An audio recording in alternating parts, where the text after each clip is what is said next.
अस्सलाम वालेकुम नाजरीन, मैं हूं आपकी होस्ट युसरा बलोच और आप देख रहे हैं रोही एट 10। उम्मीद करते हैं कि आपकी सुबह बहुत अच्छे से गुजरी होगी और कोशिश की करें कि अपनी सुबह का आगाज़ एक मुस्बत सोच के साथ, लाइट से ब्रेकफास्ट के साथ किया करें और फ़िज़िकल एक्टिविटी का ज़िंदगी का ज़रूर हिस्सा बनाएं, क्योंकि आजकल हेल्थ के मसाइल इतने ज़्यादा बढ़ते जा रहे हैं और हम भी अपनी एक रूटीन में, एक मसरूफ़ियात में स्टक होकर रह गए हैं और जिसकी वजह से सेहत के मसाइल बहुत ज़्यादा बढ़ते जा रहे हैं। तो कोशिश की करें मुस्बत सोच के साथ, लाइट से नाश्ते के साथ और थोड़ी सी एक्सरसाइज के साथ किया करें आगाज़। आज हम बात करेंगे एक नहायत ही अहम टॉपिक के ऊपर, अर्ली मैरिजेस के ऊपर आज हम बात करेंगे, क्योंकि पाकिस्तान में और पाकिस्तान के तकरीबन चारों सूबों में 18 साल से पहले बच्चियों की शादी कर दी जाती है और मेंटली भी बच्चियाँ इतने ज़्यादा मैच्योर नहीं होती और बच्चियाँ नहीं, बच्चों की भी होती हैं। तो ये जो एज का अभी सर्टेन एज को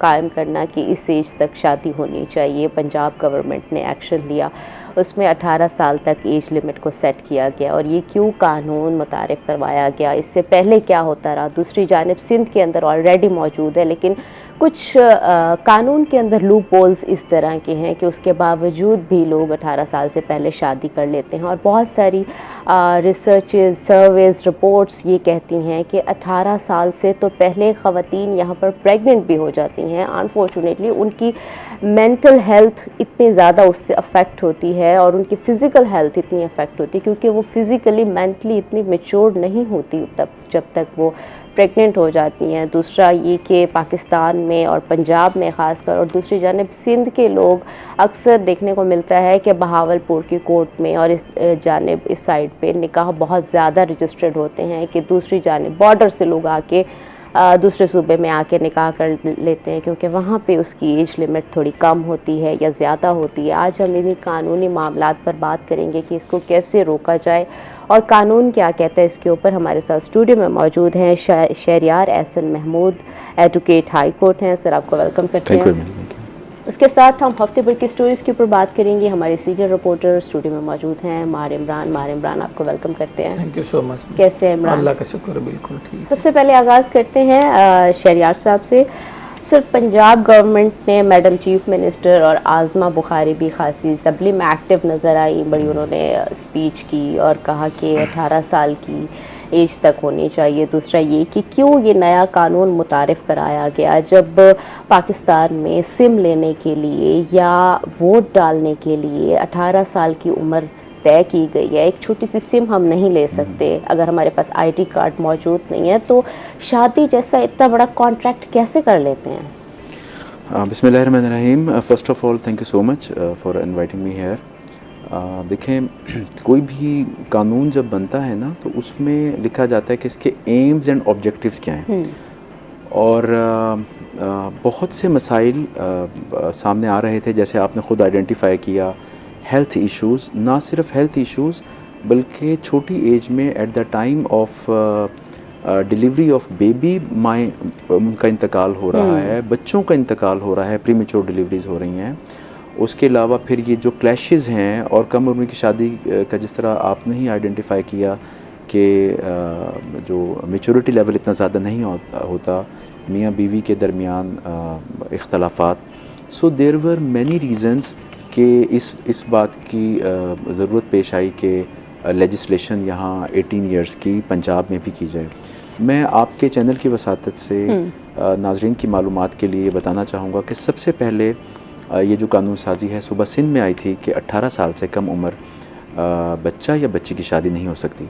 अच्छा, अब उसका क्या लोगों ने एक उसका रास्ता निकाला कि बच्चा क्योंकि वो कानून उस वक्त नाफिजुल अमल था सिंध में, पंजाब में 16 इयर्स एज थी, तो लोगों ने क्या करना शुरू कर दिया था कि वो जो निकाह है वो पंजाब की हदूद में आके करने लग जाते थे। आपको याद होगा कि अब से 2 साल कबल दुआ ज़हरा नामी बच्ची का कराची से जिसका ताल्लुक़ था, तो उसके पेरेंट्स ने ये स्टांस लिया था कि हमारी बच्ची की एज 18 साल से कम है। जबकि उस बच्ची ने जहाँ शादी की थी उन लोगों ने कहा कि जी हम पे ये कानून एप्लीकेबल नहीं होता, क्योंकि हमने ये निकाह पंजाब की हदूद में किया है, तो पंजाब की हदूद में क्योंकि 16 साल तक हो सकती है तो लिहाजा हमने कोई जुर्म नहीं किया।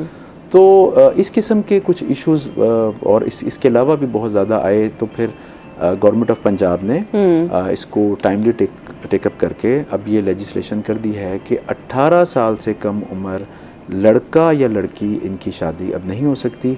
कोई भी अगर इनकी शादी को फैसिलिटेट करता है, पेरेंट्स करते हैं, तो वो अब पुलिस उनको गिरफ़्तार कर सकती है और उनको सलाखों के पीछे डाल सकती है। ये कानून में बन चुका है। ओके अच्छा सर, दूसरा ये कि जो निकाह खां होगा इसका प्रोसेस क्या है, किस तरह से ये इम्प्लीमेंट होगा कि निकाह खां वेरीफाई करेगा, देखेगा, आईडी कार्ड से मैच करेगा? ये तो एक बहुत डिफ़िकल्ट काम है कि नकाब में बैठी खातून, क्योंकि यहाँ पे पर्दे के भी हमारे कल्चर ऐसा है, मसाइल होते हैं कि नकाब में बैठी खातून को कंफर्म कर सकें एक निकाह खां की ये 18 साल की खातून है भी सही कि नहीं, या नादरा से बायोमेट्रिक वेरिफिकेशन कराई जाएगी, इसका किस तरह से इम्प्लीमेंटेशन होगी? देखिए, इससे पहले जो कानून था, पहले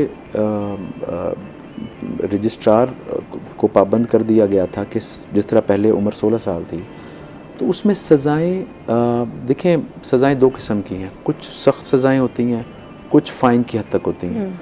तो पहले भी निकाह रजिस्ट्रार को ये पाबंद कर दिया गया था कि it is your duty to verify the age of the girl और बॉय। अब हमारे यहाँ कल्चर ऐसा है, शादी का मौका, वो खुशी का मौका, कितनी उम्र है जी बच्ची की, जिस तरह कि जी पर्दे का है कि जी अब वो जो गवाह भी बनते हैं वो फैमिली का ही एक आदमी होता है। जो मौलवी साहब हैं या निकाह रजिस्ट्रार हैं वो तो नहीं बच्ची के पास जाते, वो कहते हैं जी हमने सारा पुर कर दी है तो आप जाकर उससे करवा लें, सिग्नेचर्स करवा लें। तो क्योंकि फ़ाइन वगैरह उसमें था, बहुत सख्त सज़ाएँ नहीं थी, तो उसमें वो उसका एक बेनिफिट ले रहे थे। अब जो ये कानून बना है, इसमें रजिस्ट्रार को ही पाबंद कर दिया गया है कि it is your duty to verify the age. अब देखिए 18 साल जब उसको खौफ रहेगा कि जी मेरा सबसे पहले गिरबान पकड़ा जाएगा, तो ही विल सेड कि मुझे जो पर्टिकुलर्स निकाहनामा में लिखवा रहे हैं आप मुझसे, उस बच्ची का या उस बच्चे का मुझे शनाख्ती कार्ड ला के दें, ताकि सबसे बड़ी वेरिफिकेशन तो यही है ना, आईडी कार्ड 18 ईयर्स की एज में बन के और वो सामने आए। तो ये अब जो है लॉ में उसी के ऊपर, रजिस्ट्रार के ऊपर रिस्पॉन्सिबिलिटी डाल दी है, निकाह खां के ऊपर डाल दी है। तो सर ये आइडेंटिफाई करना तो बहुत ज़्यादा डिफ़िकल्ट हो जाएगा निकाह खां के लिए भी कि एक आईडी कार्ड से वो आइडेंटिफाई करें कि खातून 18 साल की है कि नहीं। फिर दूसरा पर्दे का भी कल्चर है डेफिनेटली हमारे कंट्री में, तो वो कैसे ये कह सकते हैं कि 18 साल की है और किसी और का आईडी कार्ड दे दिया जाए उसकी जानिब से? नहीं, देखें वो यूँ है, पर्टिकुलर्स तो वो मिलाएंगे ना। अब निकाह तो उसी का रजिस्टर होगा जो आईडी, वो उन्होंने आईडी कार्ड देखना है और उन्होंने अपना जो फॉर्म है उसको देखना है। सो ऐसा तो नहीं हो सकता कि जो आईडी कार्ड के पर्टिकुलर्स उस वक्त वहाँ लिख रहे हैं वो बाद में चेंज कर दें। अगर ऐसा करते हैं सो उनके नॉलेज में लाएं, कोई इसकी शिकायत की जाए तो बिल्कुल वो वेरीफाई हो सकता है। लेकिन आपने बिल्कुल सही पॉइंट आउट किया है कि there can be loophole in this regard. उसमें जो फिर जैसे मैंने कहा कि कानून में ही कर दिया है कि उसमें जितने भी फैसिलिटेट करेंगे उस एक्ट को, उसमें जितने गवाहान हैं, दूल्हा की तरफ से गवाहान हैं, दुल्हन की तरफ से गवाहान हैं, और कोई भी देखें जो शऊर रखता है शख्स, वो सिग्नेचर्स करने से पहले वो उसको बताया जाता है कि आप इस मकसद के लिए गवाह बन रहे हैं। So it will be responsibility of the all family, उनको फिर इसका कॉन्सिक्वेंसेस फेस करने पड़ेंगे। तो येट इस लोग, बिल्कुल हमारा कल्चर है, इस किस्म की कोशिशें तो होंगी, उसको रोकना बिल्कुल सोशली भी चाहिए और लॉ तो अब अपना रास्ता बिल्कुल इख्तियार करेगा। अच्छा, तो सर जैसे सिंध है, सिंध में एक कहा गया है कि अगर आपके पास आईडी कार्ड या कुछ इस तरह का नहीं है तो आप साथ बर्थ सर्टिफिकेट भी लगा सकते हैं, तो निकाह मुमकिन हो जाएगा। तो सर बर्थ सर्टिफिकेट जैसे सिंध में है, तो दूसरा फैब्रिकेटेड चीज़ें भी बहुत ज़्यादा आ जाती हैं। इसी तरह पंजाब में मारिया शहबाज का केस भी क्रिश्चियन गर्ल का था, उसके बाद कोर्ट का उसके ऊपर अपीयरेंस पे उन्होंने फ़ैसला दिया और वहीं बच्ची दोबारा उस हस्बैंड के साथ ही वापस भेज दी गई। तो सर जो इस तरह की कोर्ट किस तरह फिर आइडेंटिफाई करती है, देखती है केसेस को, ये भी थोड़ा सा बताएं। अच्छा देखिए, ये ना हम लोग कोर्ट्स में देखते हैं कि जब आमतौर पे कोर्ट्स में मैटर्स आते हैं जहाँ पसंद की शादी होती हैं और वहाँ पेरेंट्स चांस ले रहे होते हैं कि सर हमारी बच्ची की जो शादी हुई है इसकी कम एज है। अच्छा, और अब वहाँ जो लड़का है या दूल्हा है या उसकी जो फैमिली है वो लोग कहते हैं नहीं जी ये she has attend the puberty और ये बालिग हो चुकी है और हमने कोई ऐसा जुर्म नहीं किया, या वो ये कह रहे होते हैं कि जी नहीं इसकी एज एज़ पर लॉ मौजूद है। तो देखिए कोर्ट उस वक्त डायरेक्शन दे रही होती है पार्टीज़ को कि अगर किसी को भी ये एहसास है कि जी इस बच्ची की शादी जो है कानून के मुताबिक उस एज से कम में कर दी गई है, तो वो उसकी शिकायत करें और उस शिकायत के बाद उसके ख़िलाफ़ कार्रवाई हो सकती है। तो कोर्ट उस वक्त, क्योंकि ज़्यादातर ये मैटर्स हाई कोर्ट में आते हैं, तो हाई कोर्ट कोई भी मैटर डायरेक्ट कॉग्निजेंस नहीं लेता, उसकी सबसे पहले शिकायत पुलिस को की जाती है। तो अगर ऐसी सूरत हाल बनती है तो ऑनरेबल जजेस ये पार्टीज़ को बताते हैं कि जो फोरम आपका है आप वहाँ शिकायत करें, और इफ़ इट इज़ प्रूव कि ये इस सारा एक कैमोफ्लेज किया गया इसकी एज को और ये गलत बयानी की गई है, सो दैट कैन बी, देखें लॉ में जब एक चीज़ रख दी that will be null and void, इसमें कोई दूसरी बात ही नहीं है। उन्होंने कहा जी 18 साल पहले वाली शादी कानून में अब है ही नहीं, अगर ऐसी कोई हो भी गई है so they can declare it void कि ये शादी कानून में जब इजाज़त ही नहीं है तो हो ही नहीं सकती। तो सर अगर अंडर एज बच्ची को अगवा किया जाए, उसके बाद उसको मज़हब का कन्वर्जन के लिए कहा जाए कि कन्वर्ट किया जाए, तो वो तो ऑलरेडी बच्ची एक मर्द की कस्टडी में होगी। अगर उसके पेरेंट्स शिकायत भी करते हैं तो डेफिनेटली वो कहते हैं ना कि जब इंसान जेल में होता है तो उससे तो कोई भी बयान दिलवाया जा सकता है ना। तो इस तरह तो खातून कह भी सकती हैं कोर्ट में कि मेरी पसंद की शादी है। तो कैसे कोर्ट इतनी मुश्किल चीज़ों को आइडेंटिफाई करेगी, किस तरह से देखेगी कि बच्ची 18 साल की है कि नहीं है, क्योंकि यहाँ पे fabricated birth certificate, ID card बनाना कोई बिग डील तो है नहीं। अच्छा देखिए, पहली बात तो जो आपने कही कि किसी को अगर आप फोर्स्ड कन्वर्शन, वो इटसेल्फ एक ऑफेंस है। दूसरा आपने कहा कि जब वो बच्ची ऑलरेडी उनके क्लचेस में है, उनके खौफ में है, तो वो कैसे इस चीज़ को करती है। देखें अगर ऐसी फीलिंग आ जाती है कोर्ट्स में तो हम लोग भी ये करते हैं, हमें फिर क्लाइंट्स बताते हैं कि सर बच्ची जो है she is under pressure, so kindly court को रिक्वेस्ट करें कि कोर्ट बिल्कुल इस सबको खाली करके इससे अलहदा पूछे अदालत में, जज खुद क्वेश्चन आंसर करे। तो उस ऐसी सूरत हाल में जजेस ना सिर्फ उस लड़के को, उस जिस यहाँ शादी हुई उसके साथ आए हुए उसके पेरेंट्स या रिश्तेदार को, उनको भी कोर्ट कमरा अदालत से बाहर भेज देते हैं, बल्कि बच्ची के भी जो वालिदैन हैं, ताकि वो किसी भी प्रेशर से हट के वो बात करे, उसको भी भेज के वो कहते हैं बेटा अब आप इस वक्त अदालत में, आप पर कोई प्रेशर नहीं है, कोई आपकी बात इस वक्त नहीं सुन रहा, आप बताएं क्या बात हुई है। तो इसका भी हल है। और वो बिल्कुल अगर ऐसा हो जाता है कि वो बच्चियां, आपने बिल्कुल सही बात की कि वो प्रेशर में होती हैं, तो वो बात फिर एक्चुअल बात बता देते हैं कि जी हम प्रेशर में बात कर रहे थे और हमें इस किस्म का थ्रेट किया गया, तो उसका भी हल है और वो हो सकता है इसका हो सकता है। अच्छा सर, ये जो जाली शनाख्ती कार्ड और ये चीज़ें बनाते हैं और अपने इसको सपोर्ट करने के लिए, तो उनके लिए सज़ाएं क्या हैं, और जल्दी जो निकाह अंडर एज की बच्चियों का कर देते हैं, पेरेंट्स के लिए क्या सज़ाएं हैं, उसके ऊपर भी थोड़ा सा बताएं। देखिए अब हमें ना सोशली इसकी रिस्पॉन्सिबिलिटी लेनी पड़ेगी कि सबको इस चीज़ को डिस्करेज करना पड़ेगा। येस इट इज़ अनफॉर्चुनेट कि हमारे यहाँ due to poverty, due to lack of education, due to rigidity कि जी हमारी फैमिली में तो शुरू में ही बच्चियों की शादी बहुत अर्ली हो जाती है, जी हमारी फैमिली का। सोशली सबसे पहले तो एक इसकी रिस्पॉन्सिबिलिटी लेनी पड़ेगी सबको कि इसको डिस्करेज किया जाए कि बच्चियों की शादियां, कानून ने भी कह दिया, डॉक्टर्स ने भी कह दिया, और हमारे पास वो उसका एक ड्रॉबैक भी आना शुरू हो गया कि लड़ाई झगड़े और फिर बाद में तलाक भी हो जाती हैं। तो ये तो हो गया एक सोशल रिस्पॉन्सिबिलिटी का।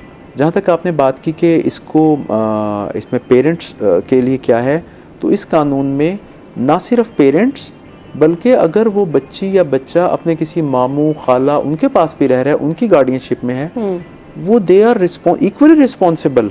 अगर वो ये भी कहते हैं जी हमारी बच्ची है, हमने फैसला किया है, किसी को क्या एतराज़ है कि इस शादी को रोकने का, हमारी बच्ची हम जैसे मर्जी कर, नो। उन्हें कहा आपको ये तो ऐसी है कि जी मेरी मोटरसाइकिल है, मैं इसको 120 की स्पीड पे चलाऊं, तो नहीं, ऐसी बात नहीं है। जो हुकूमत वक्त है for the benefit of public at large, वो ऐसे कानून बना सकती है और लेजिस्लेशन बन चुकी है पंजाब में ये और एप्लीकेबल है। अच्छा अच्छा सर, दूसरा ये कि कोई भी बच्चा अगर उसकी ज़बरदस्ती शादी कराई जा रही है तो उनको शिकायत कहाँ करनी चाहिए, कैसे प्रोसेस को फॉलो करना चाहिए? क्योंकि बहुत सारी बच्चियों को और बच्चों को नहीं, और मेरे ख्याल में ये दोनों के लिए ही, जी, लड़के के लिए भी और जी, जी, लड़की ऐसे के ही लिए ऐसे है, ही। दोनों के लिए 18 जी, जी। साल है। अच्छा, तो वो शिकायत कहाँ दर्ज करा सकते देखिए हैं? ये अब जितने भी ऑफेंसेस हैं tribal by court of session कर दिया। हुँ, हमारे यहाँ कोर्ट ऑफ मैजिस्ट्रेट है, कोर्ट ऑफ सेशन है, हाई कोर्ट है, फिर सुप्रीम कोर्ट है। कोर्ट ऑफ सेशन है उसको जुरिस्डिक्शन दे दी है। कोई भी शख्स इस किस्म, कोई भी शख्स, मोहल्लेदार, इवन कोई सोशल वर्कर, अगर उसके नॉलेज में आ गया है कि फ़लाँ डेट को एक शादी होने जा रही है जिसमें बच्ची की उम्र कम है, वो अदालत में आके उसकी शिकायत कर सकता है। ना सिर्फ ये, वो ये भी रिक्वेस्ट कर सकता है कि सर मेरी आइडेंटिटी प्लीज़ डिस्क्लोज़ ना की जाए। इसमें ये भी इस चीज़ का ख्याल किया जाए। देखिए ना हमारे यहाँ बिला वजह की एनिमिटी भी, हॉस्टिलिटी आ जाती है कि जी आपने क्यों शिकायत की है। तो ही और she can request the court कि सर मैं बिल्कुल आपको इत्तला देने आ गया हूँ या आ गई हूँ, मेरी आइडेंटिटी एक तो इसको की जाए ताकि मेरे लिए प्रॉब्लम ना हो। एक तो इसमें ये भी रख दिया गया। दूसरा, court after giving notice to the parents और गार्डियंस कि हमारे नॉलेज में आ गया है, आप आएँ, फौरी तौर पे इस चीज़ का बताएं, एज को वेरीफाई करें, और हम उसका फिर अदरवाइज़ इंजंक्शन ऑर्डर जारी कर रहे हैं कि इस एरिया का जो भी निकाह रजिस्ट्रार है उसको हम ऑर्डर कर रहे हैं कि ये शादी आपने रजिस्टर नहीं करनी। लेकिन उसमें ज़ाहिर बात है ये हमारे यहाँ थोड़ी सी गलत इत्तलाएँ भी दे देते हैं, तो कोर्ट पहले सेटिस्फाई करेगी अपने आप को, फिर उस शादी को जाके उसको रोकने वाला सिलसिला होगा। ऐसा नहीं है कि शादी के वक्त ही सब कुछ होने लग जाए। ज़ाहिर बात सोशल इश्यूज़ हो जाते हैं। ठीक है नाज़रीन, कॉन्वर्सेशन को यहीं से कंटिन्यू करेंगे। अभी हम जाते हैं ब्रेक पे, हमारे साथ रहिएगा। वेलकम बैक नाजरीन। अर्ली मैरिजेस के ऊपर हम बात कर रहे हैं। हमारे साथ स्टूडियो में शहरियार एहसन महमूद एडवोकेट मौजूद हैं। सर अच्छा ये भी बताएं कि अगर बच्ची 18 साल से कम उम्र की है और शादी हो गई है या वो करना चाहती है, कोर्ट में आके वो बयान भी देती है, विलिंग है वो अपने हस्बैंड के साथ जाने के लिए, और 15 साल है या 14 साल, एज कम है 18 से, तो उसके लिए क्या कानून कहता है? देखिए पहले ना इसमें थोड़ा सा इबाहम था। जिस तरह आपने एक बात कही कि जी बच्ची इन द गार्ब ऑफ के जी अपेरेंस से she has attend the puberty, ये बालिग हो गई है तो बालिग बच्ची है, तो हम इसको कैसे फोर्स कर सकते हैं कि जहाँ पेरेंट्स कह रहे होते हैं कि जी ये बच्ची नासमझ है, तो जजी साहिबान कहते थे जी आपके सामने she seems to be an adult girl, how can court force के जी इसको अपने मियाँ के साथ ना जाए और आप लोगों के साथ भेज दें। लेकिन अब जो लेजिस्लेशन बन गई है, अब कोर्ट्स के लिए भी इजी हो गया है। जब लॉ 18 इयर्स का बन गया तो जजेस साहिबान सबसे पहले ये कहेंगे जी शनाख्ती कार्ड इस बच्ची का बताएं कहाँ है, 18 इयर्स कहाँ एज है। If she is of 18 years then law ने इसको परमिट किया हुआ है।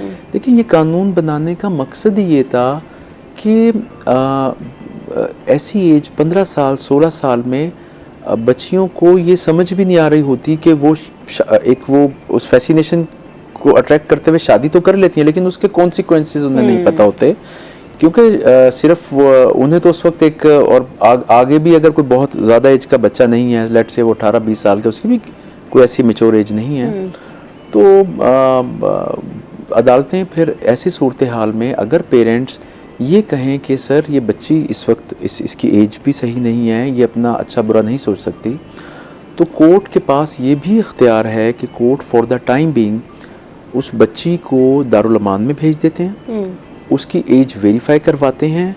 एज वेरिफिकेशन के सर्टन मेथड्स हैं, स्कूल सर्टिफिकेट, पेरेंट्स की कब शादी हुई, उसका एज गैप क्या है, और अगर ज़रूरत पड़े तो मेडिकल टेस्ट भी इंक्लूड हो जाता है उसके अंदर।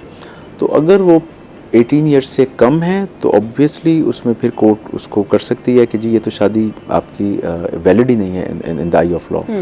इन द मीन टाइम जब बच्ची थोड़ा सा अलहदा भी रहती है, थोड़ा सा सोचती भी है, तो कई दफ़ा ऐसे भी हमने देखा है कि बच्चियां खुद ही फिर वापस अपने पेरेंट्स की तरफ आ जाती हैं कि हमसे जज्बात में कैसा कदम उठाया गया है।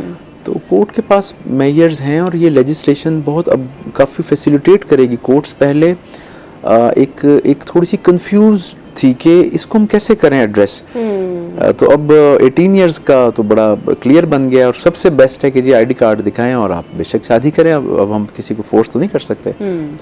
अच्छा सर, इसका कोई नादरा के साथ बायोमेट्रिक वेरिफिकेशन का कोई वो नहीं है कि निकाह नामा जब रजिस्टर्ड हो रहा होता है या निकाह करवा रहे होते हैं तो वो बायोमेट्रिक करें जाके, नादरा में उसके बाद निकाह होगा या कुछ इस तरह? देखिए अभी तो जब कानून ने रखी 18 इयर्स दी है, तो 18 इयर्स में मैंने जैसे बताया कि अब मौलवी साहिबान के लिए भी अब ये एक मसला आ गया कि वो मेरे ख़्याल से तो जो अगर जेल में नहीं जाना चाहता तो वो ये कहेगा जी मेरे पास आईडी कार्ड्स होंगे लड़का और लड़की के तो मैं रजिस्टर्ड करूँगा इसको। सेकंड स्टेप, हमारे यहाँ लोगों को ये नहीं पता, हम लोग ये समझते हैं कि वो जो एक रजिस्टर लेकर एक मौलवी साहब बैठे होते हैं शादी की तकरीब में, वही शायद एक डॉक्यूमेंट है। नो, अब इसके बाद जो निकाह ख़ां होता है उस डॉक्यूमेंट को लेके नादरा में सबमिट करवाता है अलॉन्ग विद आईडी कार्ड्स, और उसके बाद नादरा एक मैरिज रजिस्ट्रेशन सर्टिफिकेट इशू करती है। वो नादरा का होता है, और नादरा सम टाइम अब क्योंकि जिद्दत आती जा रही है, डिजिटलाइजेशन का हमें फ़ायदा भी उठाना चाहिए। वो some time and I believe at later stage वो दूल्हा दुल्हन को भी बुला लेंगे किसी स्टेज पे कि जी मौलवी साहब ने तो वेरीफाई कर दिया, लेकिन अगर आपने नादरा से मैरिज रजिस्ट्रेशन सर्टिफिकेट लेना है तो फिर आप आके हमारे पास बायोमेट्रिक करवाएं। एंड आई बिलीव ये विद इन सम मंथ्स ऐसा आ जाएगा। जब ये लेजिस्लेशन आ गई है तो वो नादरा का भी हो जाएगा वेरिफिकेशन का। सही। अच्छा सर, दूसरा ये भी बताएं कि सिंध में पहले 18 साल थी उम्र, यहाँ पे कम थी, अब 18 साल कर दी गई, तो ये तमाम मुल्क में, मतलब पूरे मुल्क में इकट्ठे नाफिजुल अमल ये कानून क्यों नहीं कराया गया या क्यों नहीं हो सकता? देखिए इसमें मैंने पहले भी एक दफ़ा इस तरह डिस्कशन में बताया था कि हमारे यहाँ नॉर्म्स कल्चर हर सूबे के डिफरेंट हैं। उसकी इकोनॉमिकल सिचुएशन की वजह से, उसकी जिरगा सिस्टम, बलोच सिस्टम, पंजाब का अपना सिस्टम है, सिंध का अपना एक सिस्टम है। तो बिल्कुल हुकूमत वक्त के पास ये इख्तियार है कि वो एक कानून को फौरी तौर पे पूरे मुल्क में भी नाफिजुल अमल कर सकते हैं, लेकिन कुछ कल्चर्स दूसरे सूबे से थोड़े से डिफरेंट होते हैं। तो लिहाजा सूबाई असम्बलियाँ अपने सूबे में कानून साजी कर सकती हैं और वफाकी हुकूमत मुल्क में कर सकती है। तो I personally believe as a student of law कि क्योंकि हमारे यहाँ एडॉप्टेबिलिटी कम रही, सालों साल सदियों से ये एक कल्चर चला आता रहा कि जी बच्ची जवान हो गई है तो एज की तो बात ही नहीं है, बस अब ये जवान हो गई है तो इसकी अब शादी कर दें। देखिए अभी पहले सिंध में हुआ, अब पंजाब में हुआ, तो आहिस्ता आहिस्ता लोगों में एडॉप्टेबिलिटी आ जाए। तो इसीलिए इसको स्टेप बाय स्टेप लेके चलते हैं ताकि एकदम से लोग उसको डाइजेस्ट कर सकें, ना कि एकदम से इसका एग्रेशन सामने आ जाए। तो ये वजह होती है कि स्टेप बाय स्टेप करते हैं। ओके, स्टेप बाय स्टेप चलते हैं। शहरियार हसन महमूद, आपका बहुत बहुत शुक्रिया, आपने अपना कीमती वक्त दिया है। नाजरीन वापस आएंगे तो मार इमरान के साथ हफ्ते भर की स्टोरीज़ को डिस्कस करेंगे। अभी हम जाते हैं ब्रेक पे, हमारे साथ रहिएगा। वेलकम बैक नाजरीन। इससे पहले हम अर्ली मैरिजेस के ऊपर बात कर रहे थे, अभी हम बात करते हैं इमरान से जानने की कोशिश करते हैं। इमरान, रवां हफ्ते के अहम केसेस कौन कौन से रहे? देखें, हाई कोर्ट में तो डेली बेसिस पे ही बहुत ज़्यादा केसेस आ रहे होते हैं, और हाई कोर्ट चूँकि डीजी खान, बखर तक, मुजफ्फरगढ़, साहिवाल, मुल्तान, ये तमाम जो यहाँ के जो लोग हैं, जो साइलिन हैं, वो केस दायर कर रहे होते हैं। अभी कल ही एक केस लगा हुआ है जो पिछले हफ्ते में था, सानिया ज़हरा मर्डर हुआ था, आपको पता है पूरे पाकिस्तान में, कि उसके हस्बैंड पे और उसकी सास और उसके देवर को जो सज़ाएँ हुई थी, उम्र कैद सज़ाए मौत हुई थी, तो वो कल सस्पेंशन की सज़ा है उसकी, अजरा परवीन जो उसकी सास है, तो हाई कोर्ट में है। ये पिछले हफ्ते ही, इस हफ्ते के लिए जो है वो आया है। हकीम शहजाद है यहाँ पे मुल्तान में, एक टिकटॉकर है, और उसके ऊपर एक एलिगेशन आया था कि उसने किसी खातून से ज़्यादती का मुकदमा था। उसकी ज़मानत 2 दिन पहले जो है हाई कोर्ट ने मंजूर की है, और बेल पे उसको जो है वो रिहा किया है। अहम केसेस की बात करें, इसके साथ ही बॉर्डर मिलिट्री पुलिस ने बहुत ज़्यादा चांदी पकड़ी थी, और वो उसमें कस्टम हुकाम भी शामिल थे, तो उन मुलजमान की ज़मानतें हाई कोर्ट से खारिज हुई हैं। ये एक अहम केस हाई कोर्ट में मैं बताऊँ। इसके साथ ही मुख्तलिफ़ कत्ल, इक़दाम कत्ल के केसेस में मुलजमान की सज़ाएँ मनसूखी की अपीलों पर समाअत थी, वो हुई है। इसके साथ ही वसीका नवीस जाली रजिस्ट्री हैं, करोड़ों रुपए के स्कैंडल्स हैं। मुल्तान में कमिश्नर मुल्तान आमिर करीम खान ने ये केस लिया था और मौके पे एंटी करप्शन पे भिजवाया था। उनकी ज़मानतें ये पिछले हफ्ते में जो है खारिज हुई हैं, चूँकि आज से अगला हफ्ता शुरू हो गया है, हाई कोर्ट में हर हफ्ते की परफॉर्मेंस हम बयान कर रहे होते हैं। तो पिछले हफ्ते में ये एक अहम केसेस थे जो मेन मैंने आपको बता दिया। अहम केसेस थे। अच्छा, मुल्तान में क्राइम की शरह बढ़ रही है, हफ्ते में अहम वारदातें कौन सी थी? देखें युसरा, अब ये बड़ा अहम एक टॉपिक भी है, और मैं इससे पहले बताऊं कि CCD जैसे आया था, मुल्तान पूरे पंजाब में मेरा ख्याल है क्राइम फ्री में जिसे कह सकते हैं, फ्री तो कहीं भी नहीं हो सकता, लेकिन यह वारदातें कम हो जाती हैं। कामरान खान रीजनल यहाँ पे थे हमारे CCD के हेड, वो उनका जैसे ही ट्रांसफ़र हुआ है तो मुल्तान में क्राइम जो है वो बहुत ज़्यादा बढ़ गए हैं।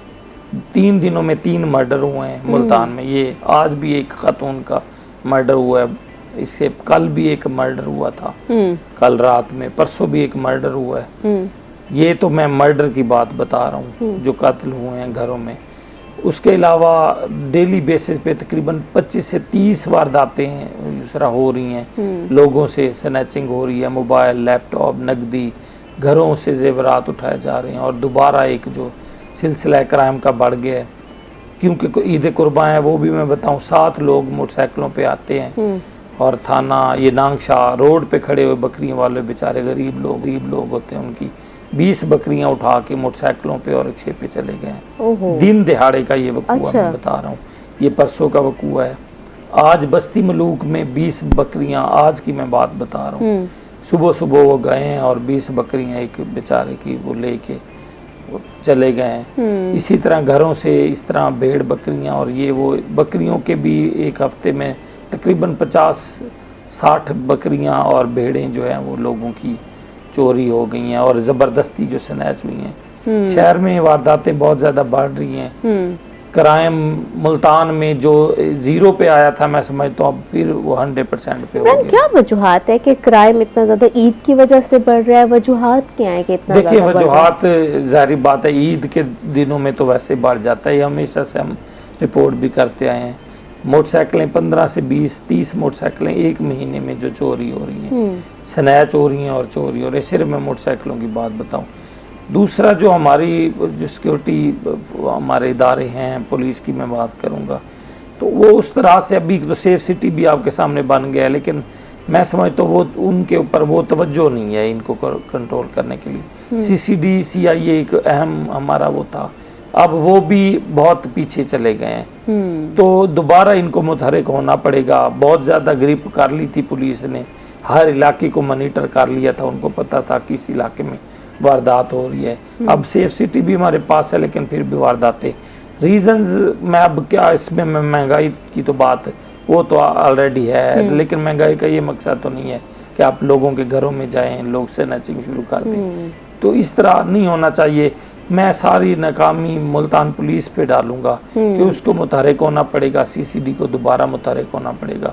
एक वो था कि पिछले 3-4 महीनों की बात करें, हम खुश थे, रात को भी निकलते थे, ये पता था कि कोई हमसे स्नैच नहीं करेगा, लेकिन ये पिछले 10-15 दिनों में दोबारा जो लहर एक चली है, तो ये अब कंट्रोल में नहीं आ रही। कंट्रोल में ही तो नहीं आ ये रही। बड़े यानी वारदातों की मैं बात पर 20 एक मोटरसाइकिलें गई हैं इन 2 हफ्तों के दौरान। बकरियां भेड़ों की बात की है, मर्डर की बात की है, घरों में तलाई जेवरात, क्राइम बहुत बढ़ चुका हुआ है इस वक्त। पहले ये सुनने को हमारे बचपन में हम सुनते थे तो टीवी पे कराची की ऐसी न्यूज़ आ रही होती थी कि बकरे उठा लिए हैं या ले लिए हैं, छीन लिए हैं, लेकिन अगर अब ये मुल्तान में भी हो रहा है, वैसे तो कराची में भी बहुत ज़्यादा अनफॉर्चुनेट है, लेकिन अगर मुल्तान में भी हो रहा है तो डेफिनेटली दोबारा बढ़ गया है। मैं कह रहा हूँ इस पर बहुत ज़्यादा हमने कंट्रोल हो गया था। पिछले महीनों में जाए तो मुल्तान बड़ा क्राइम फ्री मैं समझता हूँ हो गया था, लेकिन अब दोबारा बढ़ गई हैं और रुक भी नहीं रही, मजीद बढ़ती जा रही है। कानून नाफिज करने वाले इदारों को चाहिए कि इसके ऊपर सख्ती से एक्शन लें। अच्छा इमरान, थोड़ी सी बात करते हैं ईद कुर्बा पर। मंडियाँ सज गई हैं, कितनी और कहाँ कहाँ लगी हुई, और मंडियों में वैसी रौनक भी है कि नहीं? हाँ, मैं खुद मेरा विजिट हुआ है, इस मंडियाँ वाकई सज गई हैं, क्योंकि अब देखें अब 9 दिन बाकी रह गए, तो इस वक्त तो वैसे ही सारे लोगों का रुझान बीइंग मुस्लिम ईद कुर्बान और कुर्बानी जो है वो कि जिस एसार के साथ कर रहे होते हैं, बच्चे बड़े एक्साइटेड होते हैं, अपने मनपसंद जानवरों को देख रहे होते हैं। और आखिरी दिनों में तो जो लोग अपने घरों में नहीं पाल सकते वो जानवर, तो वो इन 8-9 दिनों में मंडियों में जाते हैं, 4 मंडियां जो हैं वो इस इंतज़ामिया ने लगाई हैं जो मुस्तकिल हैं। एक आर्जी है फातिमा जनाब में लगी है, जसवंतगढ़ में लगी है, जलालपुर में, शूजाबाद में है, और इसी तरह जो 5 ये मंडियां मुल्तान में लगाई गई हैं। और वहाँ पे इस मरतबा ऊँटों की भी है, अगर आप ऊँट देखना चाह रही हैं, अच्छा। कैमल्स की मंडी देखना चाह रही हैं तो अच्छा। वो भी आप देख सकते अच्छा, हैं। वो अलग से है? वो अलग से इस मरतबा लगी हुई है। अच्छा। तो बड़ी रौनक है वहाँ, आप देखें, बड़ा पूरी बस्ती है कैमल्स की। अच्छा। बल्कि मैं अपने बेटे को ले गया था, बड़ा खुश हुआ वो कैमल्स को देख के बड़ा खुश। बहुत से लोग, आपको पता है कि कैमल की कुर्बानी भी कर रहे होते हैं और मुल्तान में होती है, तो वो उसकी भी इस मरतबा एक मंडी है, बड़ी खूबसूरत वहाँ पे कैमल्स आए हुए हैं, उनको देख के दिल खुश होता है। बैल्स देखें, जानवर देखें, जैसे ईद कुर्बान है तो बच्चों की, बड़ों की ये खुशी यही होती है कि खूबसूरत जानवर वो घर ले जाएं और उसकी कुर्बानी करें, क्योंकि इसार है और इस्लाम भी है कि आप अपने मनपसंद चीज़ जानवर की जो आपके दिल को भा जाए, तो उसके लिए वो पैसों का नहीं है। एक बकरा 3-3 लाख रुपए में, 5-5 लाख रुपए में, वरना आप देखिए बैल 5 लाख में खरीदा जा सकता है, कोई बड़ा जानवर खरीदा जा सकता है, लेकिन बकरे भी 5-5 लाख के हैं। राजनपुरी बकरे बड़े यहाँ पे वो हैं उनमें। तो मंडियाँ इस वक्त सजी हुई हैं। कल से मैं उन नाजरीन के लिए जो मुल्तान में रहते हैं या साउथ में जो बेचना चाहते हैं, फातिमा जना टाउन में भी कल से बहाल हो गई है और बड़ी रौनक है वहाँ पे। फातिमा जना में भी कल से बहाल हो गई है, बड़ी रौनक है। आप भी मंडी का विजिट कर सकते, खूबसूरत खूबसूरत बकरे देख सकते हैं। नाज़रीन, अभी हम जाते हैं ब्रेक पे, ब्रेक से वापस आएंगे तो कॉन्वर्सेशन को यहीं से कंटिन्यू करेंगे, हमारे साथ रहिएगा। वेलकम बैक नाज़रीन, हम हफ्ते भर की स्टोरीज़ के ऊपर बात कर रहे हैं, हमारे साथ इमरान मौजूद हैं। इमरान, थोड़ी सी मुल्तान इलेक्शन कमीशन ने जो हल्का बंदियाँ की हैं उसका इब्तदाई वो मुकम्मल हो गया और किस तरह से डिवीजन की गई है इसके ऊपर? अच्छा, इस पे ना मैं इस तरह आपको बताऊं कि 25 को बाकायदा तौर पे इसी 25 जुलाई को लिस्ट लगनी है अवेज़, और हमने मैंने वैसे अपने सोर्सेज से ये लिस्ट निकलवा ली है। जब भी बलदियाती इलेक्शन होते हैं तो उससे पहले हल्का बंदियाँ आपको पता है होती हैं, और उन हल्का बंदियों पे कि कितने वार्ड होंगे, कितनी यूनियन काउंसिल्स होंगी, और उन यूनियन काउंसिल्स पे इलेक्शन हो रहे होते हैं। तो मैं नाजरीन के लिए भी बताऊं, मुल्तान में हल्का बंदियों की इब्तदाई लिस्ट जो मैंने ली है, मसूल हुई है, 53 लाख से ज़्यादा जो मुल्तान के लोग हैं, आबादी है, उनको वो किया गया है। और पहले 166 यूनियन काउंसिल्स थी, अब 266 कर दिए, यानी 100 यूनियन काउंसिल बढ़ाई गई है। पहले यानी बड़ी यूनियन काउंसिल्स थी, कोई काउंसिलर होता था, कोई चेयरमैन अपनी यूनियन काउंसिल में वो कर रहा होता था, तो उसको ज़्यादा तगोदो करनी पड़ती थी, उसके पास एरिया ज़्यादा होता था। अब वो एरिया इन्होंने ना थोड़ा कर दिए।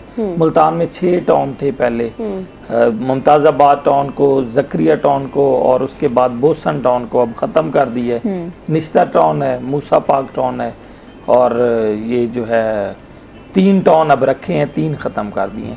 तहसील कमेटी बनाई है और म्यूनसिपल कारपोरेशन बनाई है, इस तरह मुख्तलिफ, और एक कैंट का जो है वार्ड अलग अलग कर दिए। ये जो 3 टाउन है, 32 यूनियन काउंसिल्स इन 3 टाउन्स में बनाई हैं। 73 जो है 7,73,000 हर टाउन में, जो बड़े टाउन है, आबादी रखी है। अच्छा, 92 टाउन मुल्तान तहसील कमेटी सदर एक बनाई है, 93 यूनियन काउंसिल उसमें बनाई है। तो इस तरह इन्होंने डिवाइड किया है। इब्तदाई लिस्ट जो है अभी लगनी है। इलेक्शन कमीशन के 3 रुकनी जो ये मेंबरान है, उन्होंने ये डिवीज़न ये कर दिया है। और जब आपको पता है कि ये हल्का बंदियाँ मुकम्मल होती हैं तो उसके बाद इलेक्शन होते हैं, तो जो लोग बेचारे शुरू से इंतज़ार में थे अपने बलदियाती इंतखाबात लड़ने के, काउंसलर, चेयरमैन वगैरह, वो दोबारा तैयारियां पकड़ लें, क्योंकि 25 को ये जैसे लिस्ट लगेगी उसके बाद कुछ लोग होंगे कहेंगे कि भाई हमारी ये यूनियन काउंसिल नहीं है, या हम अभी आर्जी तौर पर इस जगह शिफ्ट हैं, तो हमारी यूनियन काउंसिल तब्दील कर दी जाए। तो उन लोगों का तब्दील होगा। 10 दिन होंगे अवामी राय लेने के, जो कि अवाम अपनी बताएगी कि मैं इस काउंसिल में नहीं जाना चाहती, इसमें, या कोई MPMNA काउंसलर या मकामी वहाँ के लोग। उसके बाद क्या होगा कि ये जो दूसरी लिस्ट लगेगी वो 5 जून को लगेगी। फिर 10 दिन होंगे, कोई भी अपनी शिकायत जमा करवाना चाहेगा तो चीफ इलेक्शन कमिश्नर मुल्तान को एप्लीकेशन देगा कि भाई मेरा ये एरिया नहीं है, मैं इस एरिया में, फिर वही बातें। 10 दिन अपीलों के होंगे, 10 दिन फैसलों के होंगे, और 10 अगस्त को जो है हतमी फहरिस्त होगी। जैसे ही हतमी फहरिस्त लग जाएगी उसके बाद कोई अपील नहीं कर सकेगा कोई, जो जहाँ पे जिसको जिस वार्ड में रख दिया, जिसको जिस यूनियन काउंसिल में उन्होंने फाइनल कर दिया, तो फिर उसी पे इलेक्शन होंगे और सारा ये सिलसिला होगा। 10 अगस्त को फाइनल लिस्ट के बाद उम्मीद है कि हुकूमत जो है दोबारा ये इंतखाबात करवाएगी। आपको पता है कि पिछले साल बल्दियाती इंतखाबात की बात हुई थी, तो उस वक्त इलेक्शन कमीशन ने कहा था भाई हमारे पास अभी वो लिस्टें नहीं है, क्योंकि बहुत से लोग ऐसे थे जो वफात पा चुके थे, बहुत से बच्चे पैदा हो गए थे या जिनकी एज 18 साल से ज़्यादा हो गई थी, जो अपना जो जिनका लाइसेंस होल्डर बन गए थे और अपना वो आईडी कार्ड में अपना वोट दराज करा सकते थे। तो अब ये 53 लाख कुछ समथिंग आबादी जो है ये फाइनल हो गई है। तो उन लोगों के लिए ये खुशखबरी है जो इलेक्शन लड़ना चाहते हैं, अभी से तैयारियां कर लें, लोगों से मिलना जुलना शुरू कर दें, क्योंकि जैसे बल्दियाती इंतखाबात होंगे तो उसके बाद जो है ये इन्हीं उस पे होगा। अब मेरा ख्याल है कि करीब आ गए हैं, 1 साल के अंदर हो जाने चाहिए। अब करीब आ गए हैं। माहिर इमरान, आपका बहुत बहुत शुक्रिया, आपने अपना कीमती वक्त दिया है। नाज़रीन, अभी हम जाते हैं ब्रेक पे, ब्रेक से वापस आएंगे तो नए मेहमानों का आपसे तारुफ करवाएंगे, हमारे साथ रहिएगा। वेलकम बैक नाज़रीन। इससे पहले हम अर्ली मैरिजेस के ऊपर बात कर रहे थे और हफ्ते भर की स्टोरीज़ के ऊपर बात कर रहे थे। अभी थोड़ी सी हेल्थ के ऊपर भी बात करेंगे, क्योंकि हम अक्सर कोशिश करते हैं, क्योंकि हेल्थ के बहुत ज़्यादा मसाइल आ रहे हैं, मैदे के मसाइल आ रहे हैं, डायबिटीज़ हो रही है लोगों को। तो आज हम बात करेंगे मैदे के मसाइल के ऊपर कि कौन सी ग़िज़ा खानी चाहिए, कौन सी नहीं खानी चाहिए। फूड के ऊपर लोग काफ़ी कंसर्न होते हैं, उनको आइडिया नहीं हो रहा होता क्या खाना चाहिए, क्या बेटर है। फिर अगर कुछ जंक फूड या कुछ इस तरह के आइटम्स, मिर्च मसाले वाली चीज़ें खाते हैं तो मुंह में छाले आ जाते, क्या उनका ताल्लुक भी मैदे से होता है? इसके ऊपर बात करेंगे। हमारे साथ स्टूडियो में मौजूद हैं खलील गौरी हकीम हैं। सर, आपको वेलकम करते हैं। कैसे हैं सर आप? अल्लाह का शुक्र, आप ठीक हैं? मैं बिल्कुल ठीक हूँ सर। अच्छा, सबसे पहले ये बताएं कि आजकल वेलकम बैक नाज़रीन। इससे पहले हम अर्ली मैरिजेस के ऊपर बात कर रहे थे और अब हफ्ते के अहम केसेस के ऊपर बात कर रहे थे। अभी हम थोड़ी सी हेल्थ के ऊपर भी बात करते हैं, क्योंकि हेल्थ बहुत ज़्यादा इम्पॉर्टेंट है और अक्सर लोग कंसर्न भी होते हैं कि हमें क्या खाना चाहिए, क्या नहीं खाना चाहिए। और अनफॉर्चुनेटली पाकिस्तान में डायबिटीज़ भी बढ़ती जा रही है। मैं अक्सर कहती हूँ कि डायबिटीज़ के हवाले से ख़ास कॉन्शियस रहें और कोशिश करें, वॉक करें और मीठे का इस्तेमाल कम से कम करें। लेकिन आजकल मैदे के मसाइल भी साथ साथ बहुत ज़्यादा बढ़ते जा रहे हैं। बाहर का खाना भी बहुत ज़्यादा लोग खाते हैं, जंक फूड का भी इस्तेमाल करते हैं और फिर शिकायत भी करते हैं कि मुँह में छाले निकल रहे हैं। तो क्या इनका ताल्लुक मैदे से होता है कि नहीं होता? दूसरा ये कि कौन सी फ़ूड जो है वो मैदे के लिए अच्छी होती है, किस तरह की फ़ूड लेनी चाहिए, किस तरह की नहीं लेनी चाहिए, अवॉइड करनी चाहिए। आज हम इसके ऊपर बात करेंगे। हमारे साथ स्टूडियो में मौजूद हैं खलील गौरी हकीम हैं। सर, आपको वेलकम करते हैं। कैसे हैं सर आप? अल्लाह का शुक्र, आप ठीक है? मैं बिल्कुल ठीक हूँ सर। अच्छा, सबसे पहले तो आज हम मैदे के ऊपर ही डिस्कशन करेंगे, क्योंकि मैदे के मसाइल इतने ज़्यादा बढ़ते जा रहे हैं और मैदे की बीमारियाँ जो हैं वो इतनी ज़्यादा आजकल आम क्यों होती जा रही हैं? बिस्मिल्लाहिर्रहमानिर्रहीम, अल्लाहुम्मा सल्ली अला सय्यिदना मुहम्मद व अला आलि सय्यिदना मुहम्मद। देखिए, जो मैदे के अमराज हैं, ये जो मैदे के मसाइल हैं, ये बहुत बड़ा टॉपिक है और इसमें हमारा जो बहुत ज़्यादा अमल दखल है वो है हमारा लाइफस्टाइल। ठीक है, जब से हमने अपने जिस्म को आराम का आदी बना लिया और रेडीमेड खाने शुरू कर दिए और नेचर से दूर हो गए, हम बीमार रहना शुरू हो गए। ठीक है, जितना सादा खाना हम खाएंगे और ज़रूरत के मुताबिक खाएंगे उतना हम सेहतमंद रहेंगे और बीमार नहीं होंगे। आपको पता है कि बहुत से अमराज का ताल्लुक मैदे से शुरू होता है। अगर आपका मैदा ख़राब है तो आपके जिस्म के बहुत सारे निज़ाम जो है वो डिस्टर्ब हो जाते हैं। सबसे पहले जो हमारे यहाँ फुकदान है, एक तो हम खाना जो है वो सादा नहीं खाते और ताज़ा नहीं खाते। ठीक है, और जितने भी प्रोसेस्ड फूड हैं, रेडीमेड खाने हैं, ये डब्बे वाले खाने हैं, ये सारे के सारे सेहत के लिहाज से ठीक नहीं होते। एक तो हमें ये पता नहीं होता कि उनकी शेल्फ़ लाइफ क्या है, हमें ये नहीं पता कि उनको कैसे बनाया गया है, उनके अंदर जो अज्जा या इंग्रेडिएंट इस्तेमाल हुए हैं वो कैसे हैं। ठीक है, और अगर हम फ्राइड चीज़ों की बात करें तो जो ऑयल, घी या तेल, इस्तेमाल होता है इनको फ्राई करने के लिए, वो पता नहीं कब से इस्तेमाल हो रहा होता है, क्योंकि जितना जितना ये पूरा 1 से 2 दफ़ा के बाद अगर ये ज़्यादा मतलब जो टाइम गुजर जाए तो इसके अंदर ऐसी चीज़ें पैदा होती हैं जो जिस्म के अंदर कैंसर का बायस बन जाती है। ठीक है, और फैट जो है ये बैड कोलेस्ट्रॉल जो है वो पैदा करती है। आप फ्राइड चीज़ें घर में बना के खाएं, उतना ऑयल या घी इस्तेमाल करें जितना आपको ज़रूरत है। एक ही तेल को या एक ही घी को बार बार फ्राई के लिए इस्तेमाल करना, फिर निकाल के डब्बे में डाल लेना, फिर दोबारा उसको इस्तेमाल करना, ये किसी भी लिहाज से सेहत के लिए ठीक नहीं होता। सेहत के लिए ठीक है। और दूसरा इसमें बहुत ज़रूरी चीज़ ये है कि हमारा लाइफस्टाइल, ठीक है, अक्सर आवाम जो है या अक्सर लोग जो है उन्होंने अपने आप को एक ना जगह पे महदूद कर लिया। आप देखें कुछ अर्सा पहले जाएं तो हमारे प्ले ग्राउंड जो होते थे वो लोगों से भरे हुए होते थे, आबाद होते थे, ठीक है, आबाद होते थे, और लोग जो है वो अर्ली सुबह उठते थे, नमाज़ पढ़ने के बाद वॉक के लिए जाते थे, गेम्स के लिए जाते थे, कुछ चहलकदमी भी करता था। अगर किसी से कुछ नहीं भी होता तो बुज़ुर्ग जो लोग जो थे या बूढ़े लोग थे वो उस पार्क में या ग्राउंड में जाके बैठ के अपने हम उम्र लोगों के साथ बैठ के थोड़ा सा जो है वो गपशप करते थे, जिससे उनकी जो मेंटल अप्रोच है वो ठीक होती है और जहनी सेहत जो है वो ठीक हो जाती है। ये बहुत ज़रूरी चीज़ें होती हैं। असल में अब हमने जो कर लिया कि हम एक कमरे तक महदूद हो गए, कोई फिज़िकल एक्टिविटीज़ नहीं है हमारी, ठीक है, हमने अपने जिस्म को हरकत नहीं देनी, खाना है, बैठना है, या रिमोट हाथ में है या मोबाइल हाथ में है। तो जब तक हम फिज़िकल एक्टिविटीज़ नहीं करेंगे तो जो खाना हम खा रहे हैं वो हज़म ही नहीं होना। जब वो हज़म नहीं होगा तो हमारी बॉडी का हिस्सा नहीं बनेगा और जो बॉडी रिक्वायरमेंट है वो पूरी नहीं होती। तो अच्छा सर, कोशिश क्या करनी चाहिए लोगों को कि मैदे के लिए कौन सी फूड ज़्यादा अच्छी होती है जो उनको लेनी चाहिए? देखिए, सादा खाना खाएं, जैसे सब्जियों का इस्तेमाल करें। अब ऐसे आ जाते हैं, अब नाश्ते की तरफ आ जाते हैं, ठीक है। अब अर्ली आपने जब उठना है तो आपने क्या करना है, आपको एक पूरी रात आपने फास्टिंग गुजारी 8, 9, 10, 11 घंटे, ठीक है।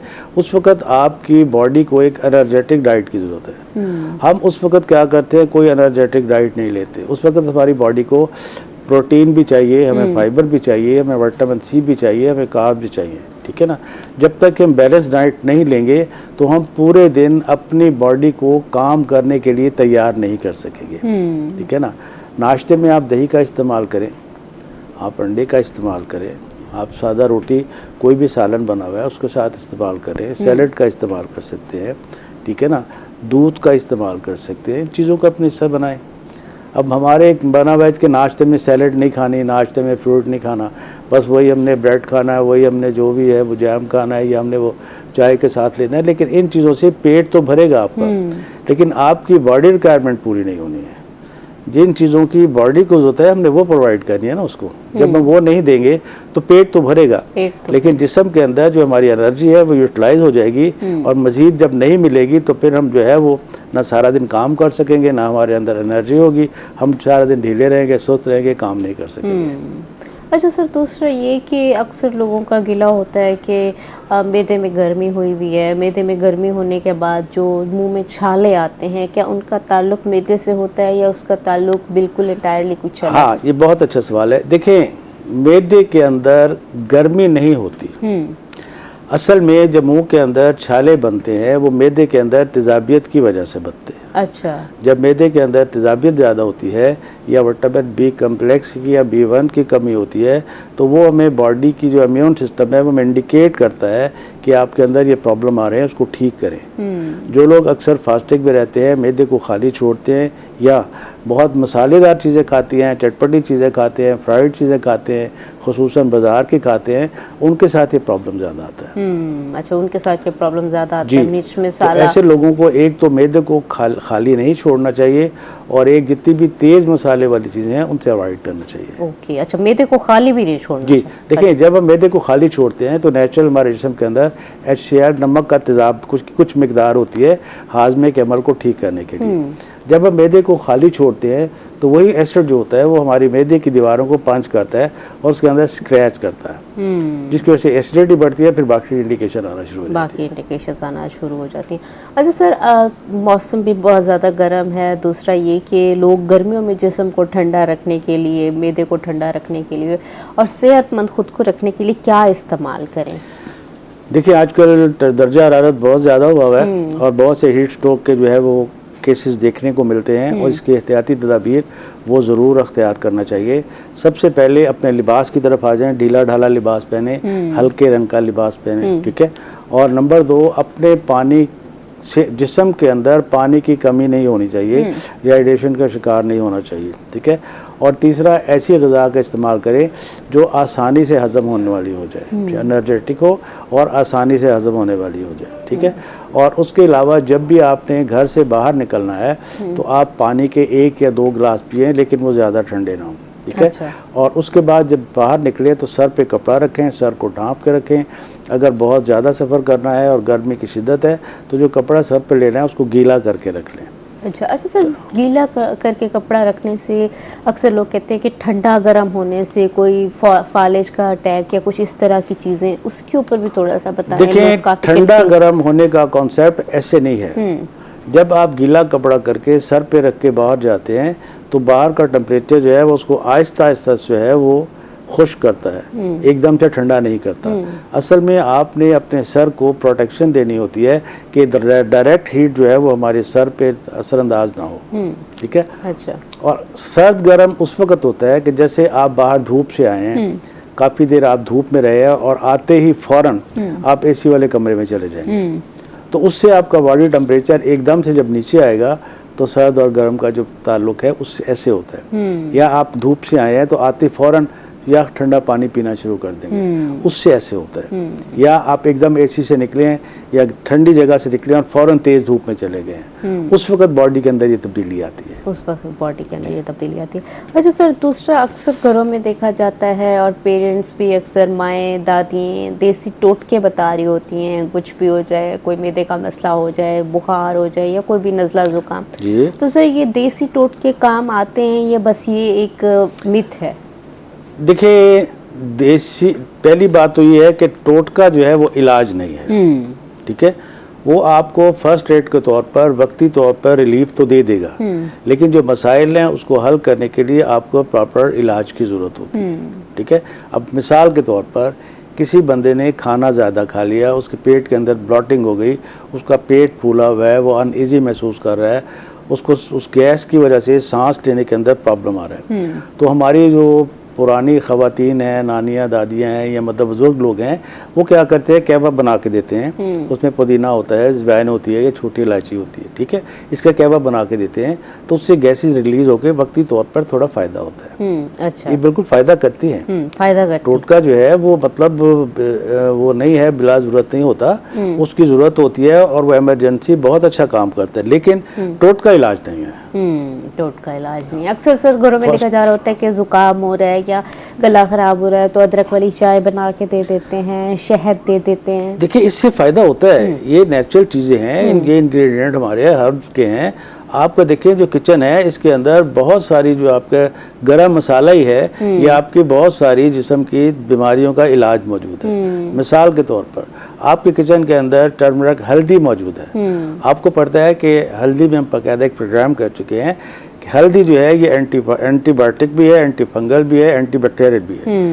ये आपके जिस्म से सोजिश भी उतारती है, बैक्टीरिया को भी मारती है, इन्फेक्शन को भी दूर करती है, तो ये तो फ़ायदे वाली चीज़ है ना। अक्सर ये भी, लेकिन इसके इस्तेमाल का तरीका आना चाहिए, ठीक है ना, तो फिर तो ये फ़ायदा करेंगी, फिर फ़ायदा करेंगी।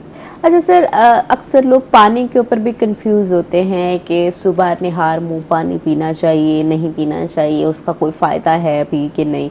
और दूसरा, अक्सर लोग जिनका वेट ज़्यादा होता है वो कोशिश कर रहे होते हैं कि थोड़ा सा नीम गर्म पानी पी रहे होते हैं कि शायद कोलेस्ट्रोल और फैट जो है वो इससे बर्न होगी या कुछ, तो इस तरह का कोई कॉन्सेप्ट एग्जिस्ट करता है, कोई फ़ायदा देता है? और कौन सा पानी बेहतर होता है वो जो लेना चाहिए इंसान को, जो फ़ायदेमंद साबित हो सकता है?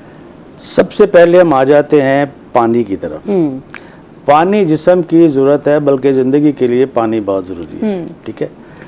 नंबर 2, कोई भी चीज़ वो कोई भी है, बग़ैर ज़रूरत के इस्तेमाल करना वो फ़ायदे की जगह नुकसान देता है। ठीक है। अब देखिए, एक इंसान रात को सोया होता है, जैसे आजकल गर्मी का मौसम है, आप रात को सो गई हैं, ठीक है, 5-6 घंटे आप सोई हैं। उस 5-6 घंटे के अंदर आपकी बॉडी जो है, उसके अंदर जो ऑर्गन्स है वो काम कर रहे हैं। ठीक है। आपकी वो जो अंदर मशीनरी है वो चल रही है। उसको जब चलेगी तो हरारत होगी और पानी की ज़रूरत पड़ेगी। आप सोए सोए आपके अंदर डिहाइड्रेशन होती है। सुबह उठ के अगर आपको शदीद प्यास लग रही है, मुंह खुश्क हो रहा है और आपसे बात नहीं हो रही, तो आपको फौरी तौर पे पानी पी के अपने आप को हाइड्रेट करना है। अगर आप ऐसा नहीं करेंगी तो आप चल फिर नहीं सकेंगी, आपका बीपी लो हो जाएगा, आपको घबराहट होगी, बेचैनी होगी। बिला ज़रूरत कुछ नहीं लेना, अगर ज़रूरत है तो ज़रूर लें। अच्छा, ज़रूरत है तो ज़रूर लें। तो सर, वैसे आम पब्लिक के लिए जो सेहतमंद होते हैं लोग, वो बाज़ दफ़ा ये कहते हैं कि सेहत को मेंटेन करने के लिए भी उस चीज़ का इस्तेमाल कर रहे होते हैं। तो कौन सा पानी बेहतर होता है, ज़्यादा गर्म या ठंडा या मीडियम? अभी हम ब्रेक पे जाते हैं सर, वापस आएंगे तो कॉन्वर्सेशन को यहीं से कंटिन्यू करेंगे। नाज़रीन हमारे साथ रहिएगा, अभी हम जाते हैं ब्रेक पे। वेलकम बैक नाज़रीन। इससे पहले हम हेल्थ और मेदे के ऊपर बात कर रहे थे, अभी हम बात करेंगे थोड़ी सी जो स्टूडेंट्स बाहर जाना चाहते हैं, स्कॉलरशिप लेना चाहते हैं। डेफिनेटली बहुत से लोगों का ड्रीम भी होता है बाहर पढ़ना, जॉब करना। तो बहुत से लोग अक्सर इंफॉर्मेशन ले रहे होते हैं, कभी किस जगह से कभी किस जगह से, लेकिन सही जगह से इंफॉर्मेशन नहीं मिल रही होती, और कभी कभी ऐसे एजेंट्स के हाथ भी आ जाते हैं लोग और उनके पैसे भी ज़ाया हो जाते हैं और वो बाहर भी नहीं जा पाते। आज हम बात करेंगे इसी के ऊपर कि किस तरह से प्रॉपर सही रास्ता अख्तियार करना चाहिए बाहर जाने के लिए, कौन सी स्कॉलरशिप्स हैं। इसके ऊपर हमारे साथ स्टूडियो में मौजूद हैं बिलाल अहमद कुरैशी, स्टूडेंट काउंसलर हैं। सर, आपको वेलकम करते हैं। Thank you madam. कैसे? अल्हम्दुलिल्लाह, आप ठीक है? सर, सबसे पहले तो हम यही पूछेंगे कि जर्मनी में मैट्रिक और इंटर के जो तलबा हैं उनके लिए कोई स्कॉलरशिप के मौके मौजूद होते भी हैं कि नहीं? जी जी मैडम, बहुत सारे हैं। मैं इसमें थोड़ा सा ये गाइड करना चाहूँगा आपको कि हमारे यहाँ जो सबसे ज़्यादा जो लोग बाहर नहीं जा सकते या जो अपनी एजुकेशन को और ज़्यादा बढ़ा नहीं सकते, उसकी मेन वजह है कि उनको इन्फॉर्मेशन नहीं होती। उसमें ये है सबसे बड़ी बात कि आपको ना बैंक स्टेटमेंट चाहिए, ना ही ब्लॉक अकाउंट चाहिए, ना इतने पैसे चाहिए। आपके 60% अब मार्क्स होने चाहिए और आपको जर्मन लैंग्वेज आनी चाहिए। अच्छा, आप नर्सिंग से लेकर प्लम्बर तक, मैं एक छोटा सा कंक्लूड कर रहा हूँ, इसमें सारे डिसिप्लिन आ जाते हैं। नर्सिंग से लेकर प्लम्बर तक आप सारे डिसिप्लिन में जाके अपना कोर्सेज जो है ना वो कर सकते हैं, और इवन के बहुत अच्छे कमा सकते हैं इस दौरान। आपको अगर मैं ये बताऊं कि 4 लाख पर मंथ आपको स्टेपन मिलता है और इतने ही आप पार्ट टाइम जो है ना काम करके कमा सकते हैं। मतलब यूँ कहें कि एक मैट्रिक एंड इंटरमीडिएट बंदा 8 लाख पर मंथ कमा रहा है। मुझे ये बताएं, यहाँ का PhD बंदा भी 8 लाख नहीं कमा सकता। अब लोगों को ये अवेयरनेस नहीं है। एक आपको जर्मन लैंग्वेज 3 लेवल, जैसे 6 लेवल होते हैं, आपको 3 लेवल B1 B2 के बस ये आप करिए और फिर आपको इजीली जो है ना वो मिल जाता है, स्टाइपेंड के साथ आपको मिलती है। अच्छा, स्टाइपेंड के साथ आपको मिल जाता है। अच्छा, दूसरा ये भी एक बहुत बड़ा हमारे स्टूडेंट्स के लिए प्रॉब्लम बना हुआ होता है आइट्स का, कि आइट्स क्लियर नहीं होगा तो हम नहीं जा सकते। तो आइट्स कितना ज़रूरी है, नहीं है? और बहुत से बच्चों से बहुत सी तैयारियां भी कर रहे होते हैं, ट्यूटर्स को पैसे भी दे रहे होते हैं, जी जी। और एट द एंड उनका जब रिज़ल्ट आता है तो वो रिज़ल्ट उनको नहीं मिलते जो वो एक्सपेक्ट कर रहे होते हैं, तो बड़े डिसहार्ट होते हैं। तो उसके लिए सर बताएं, आइट्स इम्पॉर्टेंट है? किसी हद तक ज़रूरी भी है और नहीं भी। अब मैं आपको ये बताऊँ कि अब जितनी भी स्कॉलरशिप्स हैं, अब जब यूनिवर्सिटी या प्रोफेसर आपको स्कॉलरशिप दे रहे होते हैं, डेफिनेटली वो ये चाह रहे होते हैं कि आप सारे मेरिट पे पूरा उतरें। अब ये लाजमी नहीं है कि आर्ट्स होना भी ज़रूरी है। बाज़ यूनिवर्सिटी वेव ऑफ कर देती हैं, वो आपका जो आपने अब तक पढ़ा है, जो आपने पब्लिकेशंस किए हैं या जो आपने रिसर्च की है, वो उसकी बेस पे भी देख के आपको MOI बेस पे, यानी कि मीडिया ऑफ रिसर्च या रेफरेंस लेटर या एफिशिएंसी लेटर, जिसे प्रोफिशिएंसी लेटर कहते हैं, उसकी बेस पे आपको एडमिशन मिल जाता है। अच्छा, उसकी बेस पे भी मिल जाता है, मैंडेटरी नहीं होता। लेकिन अक्सर कहते हैं कि टिकट टू वर्ल्ड है अगर आप आइट्स कर लेते हैं तो। वो बहुत अच्छी यूनिवर्सिटी हैं जो बहुत ज़्यादा मैंडेटरी करती हैं और जिसमें स्कॉलरशिप बहुत अच्छी है, तो डेफिनेटली वो फिर अपनी चीज़ें पूरी करते हैं। वो ये चाहते हैं कि जिसके पास ये सारी रिक्वायरमेंट हो वो हमारी स्कॉलरशिप पे आए, डेफिनेटली वो हमारी स्कॉलरशिप पे। अच्छा, हमारे यहाँ थोड़ा सा एक इशू ये भी है कि हमारे स्टूडेंट बैचलर या मास्टर भी कर जाए ना, उनका जो इंस्ट्रक्शंस हैं, जो इंग्लिश बोलने की प्रोफिशिएंसी है, वो उस लेवल पे नहीं होती। इस सेंस में फिर उनको थोड़ा सा आर्ट्स किसी हद तक ज़रूरी होता है, लेकिन ये 50% मैं आपको ये कहूँ ज़रूरी भी और 50% नहीं भी। अच्छा, दूसरा सर, जो मैट्रिक वाले बच्चे जर्मनी जाते हैं तालीम हासिल करने के लिए, तो उनको पार्ट टाइम जॉब करनी पड़ती है, तो जॉब के कितने मौके मिलते हैं, मिलते भी हैं कि नहीं? नहीं, यूरोप में तो आपको मैं ये बताऊं, यूरोप में जनरेशन जो बची हुई है ना, वो या यंग हैं या ओल्ड हैं, इसके बीच में यंग जो जनरेशन है वो नहीं है। अच्छा। अब उनके पास स्किल वर्कर नहीं है, उनके पास लोग नहीं है जो उनको उनका जो ह्यूमन पावर है या ह्यूमन रिसोर्स है वो अवेलेबल है। वो यहीं से एशिया के लोग जाते हैं वहाँ जाकर, नेपाल से, बांग्लादेश से, पाकिस्तान से, इंडिया से, इवन के फिलिपाइन से, यहाँ से लोग जाते हैं वहाँ पे। सही। अच्छा, दूसरा जो सर मैट्रिक वाले बच्चे हैं वो जब जाते हैं तो उनके लिए कौन से कोर्सेज या कौन से ऐसे प्रोग्राम्स हैं जो वो कर सकते हैं? मैं आपको यूँ कहूँगा, मेडिकल है, इंजीनियरिंग है, जिसमें आपको सारी चीज़ें, जैसे प्लम्बर है, चाहे वो इलेक्ट्रिशियन है, चाहे वो सिविल है, ये सारे मतलब A to Z, इसमें कोई डिसिप्लिन बचता नहीं है। आपको ट्रैफिक के लिए चाहिए, आपको जो लोग मेडिकल में जाना उनके लिए चाहिए, सब जगह स्पेसिस खाली है। अच्छा, सब जगह स्पेसेस हैं, मौजूद हैं, भी जा सकते हैं बच्चे। अच्छा सर, दूसरा ये भी बताइए कि जो इंटर वाले बच्चे जाते हैं, स्कॉलरशिप लेते हैं, उनको किन चीज़ों का ख्याल रखना चाहिए? ये भी नहीं पता होता बच्चों को कि क्या चीज़ें पूरी करनी चाहिए, क्या नहीं करनी चाहिए, तो वो बहुत सारे लोगों से इन्फॉर्मेशन लेते हैं लेकिन एक कंक्लूजन पे नहीं पहुंच पाते। उसका सबसे आसान हल है कि आप क्योंकि बाहर जाना है, उसमें लीगल डॉक्यूमेंट्स जो है वो बहुत ज़रूरी होते हैं। वो आपके पासपोर्ट, CNAC, आपके जो एजुकेशन डॉक्यूमेंट्स हैं वो बोर्ड से, IBCC से, मूफा से, ये अटेस्टेड। अच्छा सर, ये मैं चाहती हूँ कि ये आप थोड़ा सा तरतीब से बताएं कि सबसे पहले HEC से वेरीफाई कराने हैं? नहीं, आप इसके मूफा से कब करवाने हैं और ये देखना पड़ेगा यूनिवर्सिटी की या कंट्री की। अच्छा। और रिक्वायरमेंट क्या है उसमें। सबसे पहले जो मैं तरतीब बना जिसमें सबके लिए ज़रूरी है वो है बोर्ड, फिर IBCC, फिर HEC, फिर मूफा। अच्छा सर, दूसरा मैं यहाँ पे एक और भी क्वेश्चन ऐड करना चाहूँगी। जो नर्सिंग की बच्चियाँ जाती हैं, यहाँ से उन्होंने नर्सिंग की हुई होती है और वहाँ शिफ्ट हो जाती हैं, तो उनके डॉक्यूमेंटेशन फिर पीछे वेरीफाई हो रहे होते हैं, ख़ुद वो वहाँ बैठी हुई होती हैं, तो उनको बड़े मसाइल आ रहे होते हैं, तो उनको किस तरह से यहाँ से वेरीफाई कराने चाहिए? क्योंकि उनको मुझे समझ आ गया कहाँ आप पढ़ रहे हैं। बेसिकली हमारी कोई नर्सिस गल्फ साइड पे गई थी, तो गल्फ साइड पे जाके उनको इशू है कि उनको डिग्रीज जो है ना वो यहाँ से वेरीफाई नहीं करा के गई थी। तो यूरोप वाली साइड पे भी, पुर्तगाल और इधर उधर हैं बच्चे। नहीं, इधर पॉसिबल नहीं आपको ये विदाउट वेरिफिकेशन आपको जॉब्स हो जाए। नहीं, जॉब नहीं हो रही ना, जॉब नहीं हो रही, उसी के लिए वो दोबारा वेरीफाई करवाती हैं बच्चियां फिर यहाँ से। लेकिन वो एक बड़ा लंबा प्रोसेस है, वो उसको वेरीफाई नहीं है। अच्छा। उसको मैं लेट मी करेक्ट, वो बेसिकली थोड़ा सा ये है कि रिकॉग्नाइज्ड हमारी जो पाकिस्तान की डिग्रीज हैं वो यूरोप में उस तरह से रिकॉग्नाइज्ड नहीं है। वो सबसे इक्विवेलेंसी होती है किस्म का। आपकी डिग्री उनके जो कंट्री है उनके रिकॉग्नाइज रिकॉग्नाइज करना पड़ता है, उसकी रिपोर्ट आती है, उसके बाद आपकी डिग्री उनकी वैलिड हो जाती है, फिर आप जॉब कर सकते हैं इजीली। तो वो यहाँ पाकिस्तान से किन किन इदारों से अटेस्टेड करानी पड़ती है? वो आप बोर्ड से लेकर IBCC, HEC, फिर मूफा, ये सब के लिए नीड है। अच्छा। चाहे आप स्कॉलरशिप के लिए जा रहे हैं, चाहे आप जॉब के लिए जा रहे हैं, ये बेसिक चीजें, डॉक्यूमेंट अटेस्टेशन बहुत जरूरी है। Document attestation. अगर दूसरा ट्रांसलेशन भी चाहिए, अगर कुछ इंग्लिश कंट्रीज नहीं है तो आपके डॉक्यूमेंट उसी लैंग्वेज में ट्रांसलेट होना भी बहुत ज़रूरी है, वो भी ऑथेंटिक होना ज़रूरी होता है। अच्छा, दूसरा अक्सर हम लोग कोई भी काम करते हैं पाकिस्तान में तो कोशिश करते हैं कि उसके ऊपर बड़ी कम इन्वेस्टमेंट लगे।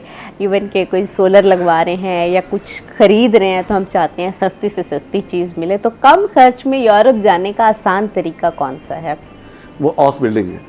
अच्छा। हाउस बिल्डिंग है, वो आप इंटरमीडिएट यानी मैट्रिक से लेकर मास्टर तक सब लोग जा सकते हैं। उसमें ना आपको ब्लॉक अकाउंट चाहिए, ना बैंक स्टेटमेंट चाहिए, ना आपको ज़्यादा एक्सपेंसेस चाहिए, सिर्फ आपने जर्मन लैंग्वेज करनी है। आप कोई भी एक इदारा ढूंढ लें जो आपको जो जर्मन लैंग्वेज कराता हो, बस आपको जर्मन लैंग्वेज आ जाए, उसके बाद आपको उसमें कंपनी जो है वो लेटर प्रोवाइड कर देती है। लेटर आपने एम्बेसी में जमा कराना होता है, उस बेस पे आपका वहाँ इंटरव्यू होगा, इंटरव्यू भी आपकी उसी लैंग्वेज में होगा। आपने वो क्लियर करने फिर आप चले जाना है। बहुत आसान है, बहुत आसान है।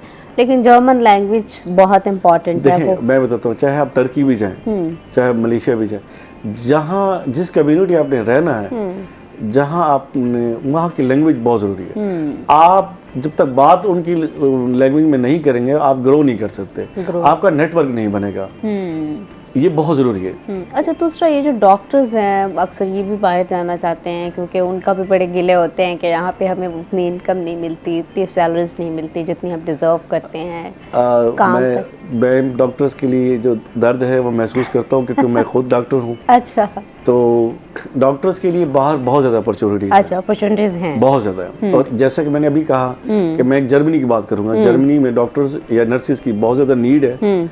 और उनको सिर्फ एक चाहिए कि आपकी जो डिग्री है वो आप जर्मन से जो आपका रिकॉग्नाइज कराएं, उस दौरान आप अपना जर्मन करें।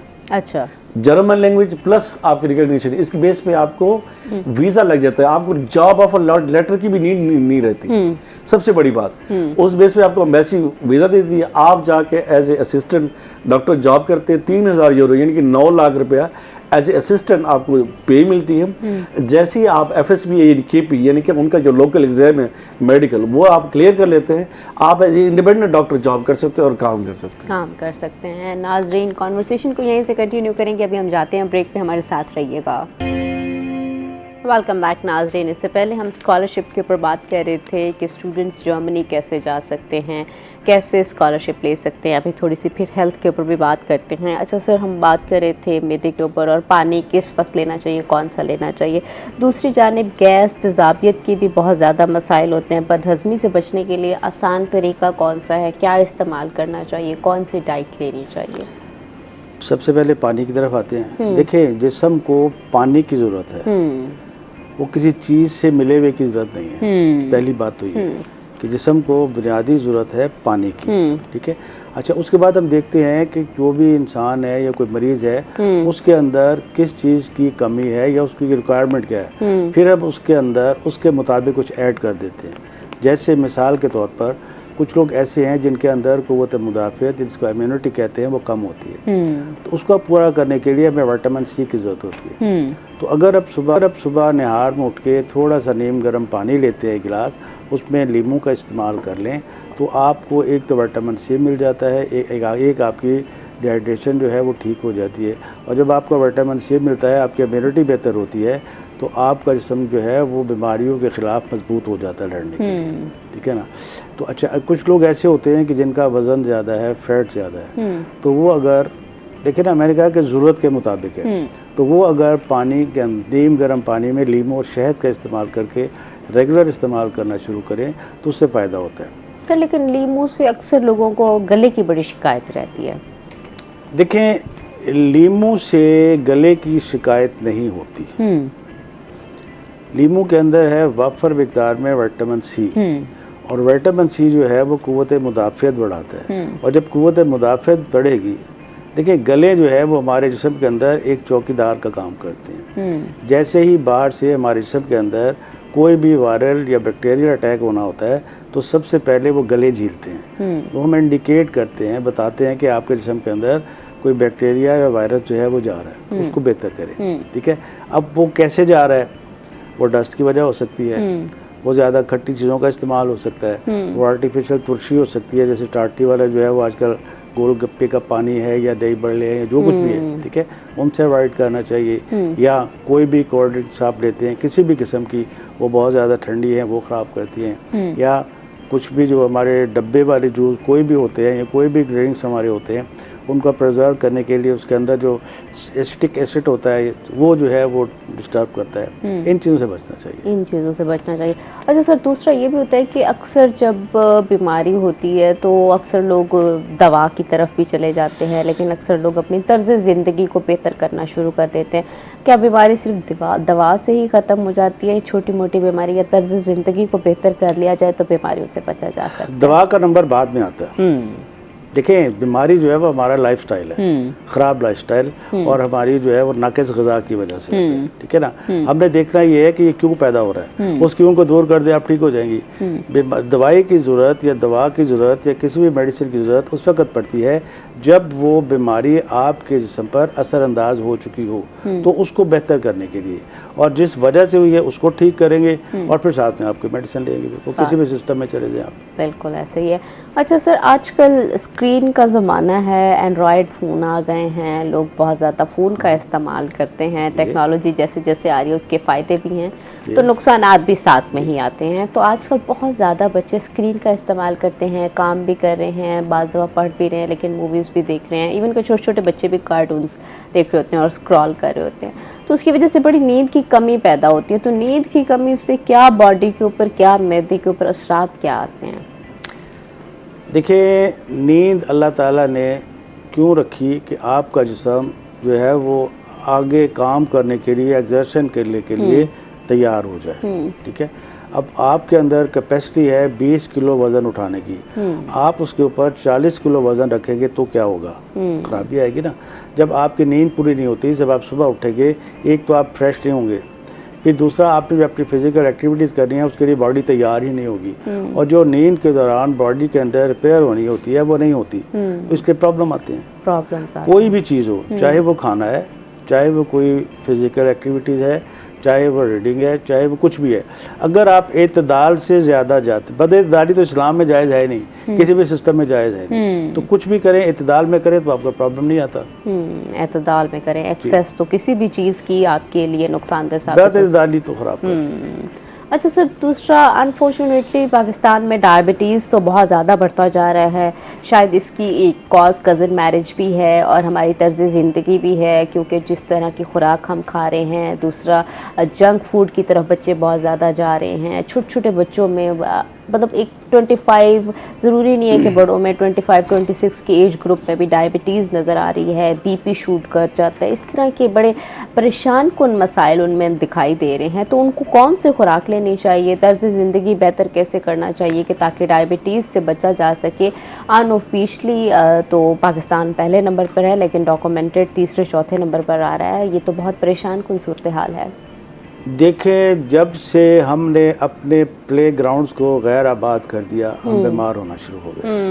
पहली बात तो ये, और दूसरी बात ये है कि हमने मेंटली एक्टिविटीज़ ज़्यादा कर दी, फिज़िकल एक्टिविटीज़ कम कर दी, और स्ट्रेस का बहुत शिकार हो गए। देखिए, डायबिटीज़ की 2 अक़साम होती हैं। एक होती है जिसके अंदर आपका लबलबा जो है, पेंक्रियाज है, वो इंसुलिन बनाता ही नहीं है, उसको तो आर्टिफिशियल देने की ज़रूरत पड़ती है। और दूसरी जो है वो ग़िज़ाई बीमारी है, जो हम नाक़स ग़िज़ा खाते हैं उसकी वजह से हमारे जिस्म के अंदर जितने भी लेवल हैं वो डिस्टर्ब हो जाते हैं। उसमें सबसे ज़्यादा कार्ब्स हैं, सबसे ज़्यादा मीठा है किसी भी किस्म का हो, सबसे ज़्यादा आर्टिफिशियल जूसेस हैं, या जितनी भी मतलब मसनूई चीज़ें हैं या डब्बे वाले प्रोसेस्ड फूड जितने भी हैं, ये सारे आपके अंदर प्रॉब्लम करते हैं। ये डायबिटीज़ या ब्लड प्रेशर एकदम से नहीं हो जाती। सबसे पहले आपका लाइफस्टाइल ख़राब होता है, आपका खाना पीना ख़राब होता है, फिर उसके बाद आपके जिस्म के अंदर फैट्स डिपॉजिट होने शुरू होती हैं, आप फैटी लिवर होते हैं, फिर आपके लिपिड बढ़ते हैं, मतलब फिर उसके बाद बाकी चीज़ें सारी शुरू होती हैं। एक तरतीब से चलती है, एकदम से होता नहीं है ये, एकदम से। अच्छा, फिर दूसरा, हमारे यहाँ जो मरीज़ों के अंदर प्रॉब्लम है वो ये कहते हैं कि हम बीमार तो हो गए, अब हमने दवाई खानी है, 1 हफ़्ता भी बहुत मुश्किल से खाते हैं, हम फौरी तौर पे ठीक हो जाए। अब ये देखें कि एक बंदे ने बीमारी को अपने ऊपर हावी करने पे 6 साल लगाए। अब हम उनको 6 दिन में कैसे ठीक करें, मुझे तो समझ ये नहीं आता। और फिर जल्दी के चक्कर में वो फिर जो है वो गैर ज़रूरी अद्वियात लेके अपने बॉडी के अंदर मज़ीद नुकसान पैदा करते हैं। थोड़े से इम्पेशेंट तो हो ही जाते हैं। अच्छा, थोड़ी सी स्कॉलरशिप के ऊपर भी बात करते हैं। अच्छा बिलाल साहब, ये भी बताएं कि आजकल स्कॉलरशिप्स ओपन हैं जिससे पाकिस्तानी स्टूडेंट फ़ायदा उठा सकते हैं, लेकिन ये हम पूछेंगे ब्रेक के बाद आपसे। नाज़रीन, अभी हम जाते हैं ब्रेक पे, हमारे साथ रहिएगा। वेलकम बैक नाज़रीन। इससे पहले हम स्कॉलरशिप के ऊपर बात कर रहे थे। अच्छा बिलाल, ये बताइएगा कि नई स्कॉलरशिप्स कौन सी हैं, और दूसरा ये कि बच्चे कैसे जल्दी से फ़ायदा उठाएँ इससे? जल्दी से फ़ायदा तो मैं कहूँगा नहीं उठा सकते हैं, क्योंकि इसके लिए प्रॉपर प्लानिंग होती है। अगर आपके डॉक्यूमेंट्स प्रॉपरली अटेस्टेड नहीं हैं, रेडी नहीं है, क्योंकि इसमें ये होता है कि आपकी पूरी प्रोफाइल पहले रेडी करनी पड़ती है, फिर आपको पोर्टल पर जाके जो है ना अपलोड करने पड़ते हैं। अगर आप प्रोफाइल को प्रिपेयर करके नहीं अप्लाई करेंगे तो डेफिनेटली आपका जो प्रोफाइल वो रिजेक्ट होगा। अच्छा, और इसमें सबसे बड़ी बात है कि आप किसी एक गली से बैठ के नहीं स्कॉलरशिप के अप्लाई कर रहे होते, पूरी दुनिया से लोग अप्लाई कर रहे होते हैं। तो उसमें जब अगर आप जो अप्लाई कर रहे हैं वो खुद भी प्रोफाइल को सर्च करने बैठ जाए ना, तो वो खुद भी अपने आप को रिजेक्ट कर देगा। वो समझेगा कि वो जो बाकी लोग हैं वो ज़्यादा प्रोफाइल अच्छी है, मेरी इतनी ठीक नहीं है। तो पहले आपको खुद जज करना पड़ेगा हमारी प्रोफाइल किस लेवल पे है। अच्छा, तो नई स्कॉलरशिप्स आजकल कौन कौन सी ओपन? जी, इसमें जापान की हमारे पास आई हुई है, जिसमें सबसे बड़ी बात यह है अंडर ग्रेजुएट लोग हैं जिनके 2-4 सेमेस्टर भी पढ़ रहे हैं, वो लोग जब जा सकते हैं। फिर यूके की कॉमनवेल्थ है, हंगरी की आपके स्टिपेंडियम जो है वो भी स्कॉलरशिप है, कॉमनवेल्थ है। फिर आपका डैड स्कॉलरशिप है जर्मनी का, बहुत सारी स्कॉलरशिप आई हुई हैं। अच्छा, ये डैड स्कॉलरशिप क्या है, इसके लिए कैसे अप्लाई किया जाए? इसका डैड का एक प्रॉपर पोर्टल है, ये नाम ही है इस वेबसाइट का। इसमें जाके आपने अपने अकाउंट बनाना है। अकाउंट बना के फिर आपको पूरा एक पहले बता दिया जाता है कि ये डॉक्यूमेंट आपने अपलोड करने हैं। वो आपने डॉक्यूमेंट पहले से प्रिपेयर करने हैं। और उसमें अगर आपको आर्ट्स वो जो असल डैड जो है ना, इसमें जर्मनी की जितनी भी यूनिवर्सिटी सारी आ जाती हैं। उनका क्राइटेरिया अलग अलग लिखा होता है। अगर आप जिस यूनिवर्सिटी में अप्लाई कर रहे हैं और जो स्पेसिफिक जा रहा है आपके सब्जेक्ट के अकॉर्डिंग, आपने उससे पहले अपने डॉक्यूमेंट रेडी कर लेने, फिर अपलोड करना है। ऐसे नहीं करना, मतलब रिजेक्शन चली जाएगी। अच्छा, ऐसे रिजेक्शन के चांसेस 100% रिजेक्शन चली जाएगी। अच्छा, दूसरा ये कि अक्सर लोग ये भी कंसर्न होते हैं कि जर्मनी में रिहाइश और खाने के अखराजात कितने आते हैं, इस पे भी थोड़ा सा। इसमें नहीं, इतना ज़्यादा नहीं है। मैं बताता हूँ, इसमें डिपेंड करता है कि आप किस सिटी में रह रहे हैं। आप बर्लिन में हैं, आप हैम्बर्ग में हैं, कहाँ रह रहे हैं आप ना, आप ब्रेमन में हैं। अब लिविंग कॉस्ट होती है, जैसे कि हम अगर मुल्तान में रह रहे हैं, यहाँ की लिविंग कॉस्ट अलग है। अब यही मैं इस्लामाबाद चला जाऊँ तो वहाँ की लिविंग कॉस्ट अलग है। तो ये डिपेंड करता है कि आप किस सिटी में रह रहे हैं। अब यूँ मैं कहूँ कि 6,000 यूरो से लेकर 600 यूरो से लेकर 1,000 यूरो तक आपका living cost city wise very करती है। अच्छा, ठीक है। और दूसरा ये भी बताएं कि अक्सर जो विलेज के लोग होते हैं, बच्चे होते हैं, मुतवस्सित तबके से ताल्लुक़ रखते हैं, उनकी बड़े ड्रीम्स होते हैं कि हम बाहर जाएं, क्या उनके लिए भी आसानी से वो भी जा सकते हैं? और बैंक स्टेटमेंट कितनी चाहिए होती है? देखें, सबसे बड़ी बात है बैंक स्टेटमेंट बहुत ज़रूरी है। लोग ये कहते हैं कि सर स्कॉलरशिप का मतलब ये है कि आपको बैंक स्टेटमेंट नीड नहीं होगी। ऐसा नहीं, हरगिज़ नहीं है। आप ये सोचना छोड़ दें कि बैंक स्टेटमेंट नहीं चाहिए। इसमें इशू क्या है, कंट्री या वो एम्बेसी बैंक स्टेटमेंट क्यों रख रही होती है और इसकी मेन वजह क्या है बैक एंड में? कंट्री या एम्बेसी ये देख रही होती है कि इन केस अगर वहाँ पे अगर कोई मंथ या ऐसा कोई टाइम आ जाता है कि वो आपको स्टेटमेंट नहीं प्रोवाइड कर सकते, तो क्या आप पे इतनी कैपेसिटी है कि आप लिविंग कॉस्ट जो है अपनी बेयर कर सकें? ये ना हो कि वहाँ आप उल्टा परेशान कर दें या कोई गलत एक्टिविटी में आप शुमार हो जाएं। इसलिए ये चीज़ को असेस करने के लिए वो देखते हैं कि ये बंदा अपने कास्ट को, लिविंग कॉस्ट को बेयर करने के काबिल है ये नहीं है। सही। अच्छा, तो दूसरा ये भी बताएं कि जो जाली एजेंट्स होते हैं, फ्रॉड से बचने के लिए तलबा क्या करें? क्योंकि ये बहुत से केसेस आते हैं कि फ़लाँ जगह हमने उसको पैसे दिए और उसके बाद हम जा नहीं पाए। ये आपने बहुत अच्छा सवाल किया। ये तो हमारे कम्युनिटी की इस वक्त डिजीज़ है। मैं आपसे ये कहूँगा कि मेरी सब लोगों से अपील है कि इससे बचने का सिर्फ एक ही हल है कि आप जिस बंदे को अपना केस या चीज़ें दे रहे हैं ना, आप उसकी प्रोफाइल देखें। आप ये देखें, जो एजेंट नजर आता है ना, वो पढ़े लिखे नहीं हैं, वो ही फ्रॉड करते हैं। और जो PhD या MPhil है, जो पढ़ा लिखा आदमी, वो फ्रॉड नहीं करता है। 95% में फ्रॉड नहीं करता। करते ही अनपढ़ लोग। इस प्रोफेशन में ना जो कंसल्टेंट या एजेंट बन के बैठे हुए हैं, इसमें 95% लोग अनपढ़ या कम पढ़े लिखे और वही प्रोफाइल लेके और पैसे लेके उनके खा जाते हैं और आगे काम नहीं होता। लेकिन 5% और भी चांसेस हैं, तो भरोसा ऐसे नहीं, हर चीज़ को वेरीफाई करें। अच्छा, तो क्या क्या चीज़ें रिक्वायर्ड होती हैं कि स्टूडेंट अंदाज़ा लगा लें कि ये चीज़ें हमसे ली भी जा रही हैं? बाज़ दफ़ा तो ली भी नहीं जा रही होती क्योंकि बच्चों को भी आइडिया नहीं होता कि कौन कौन सी रिक्वायर्ड हैं और वो ऐसे एजेंट्स के हाथों आ जाते हैं। देखें, जब आप थोड़े पढ़े लिखे हैं तो इसमें आप अकेले इंडिपेंडेंट फैसला ना करें। वो जो कह रहा है आप सिर्फ अकेला उसी की बात पे यकीन ना करें।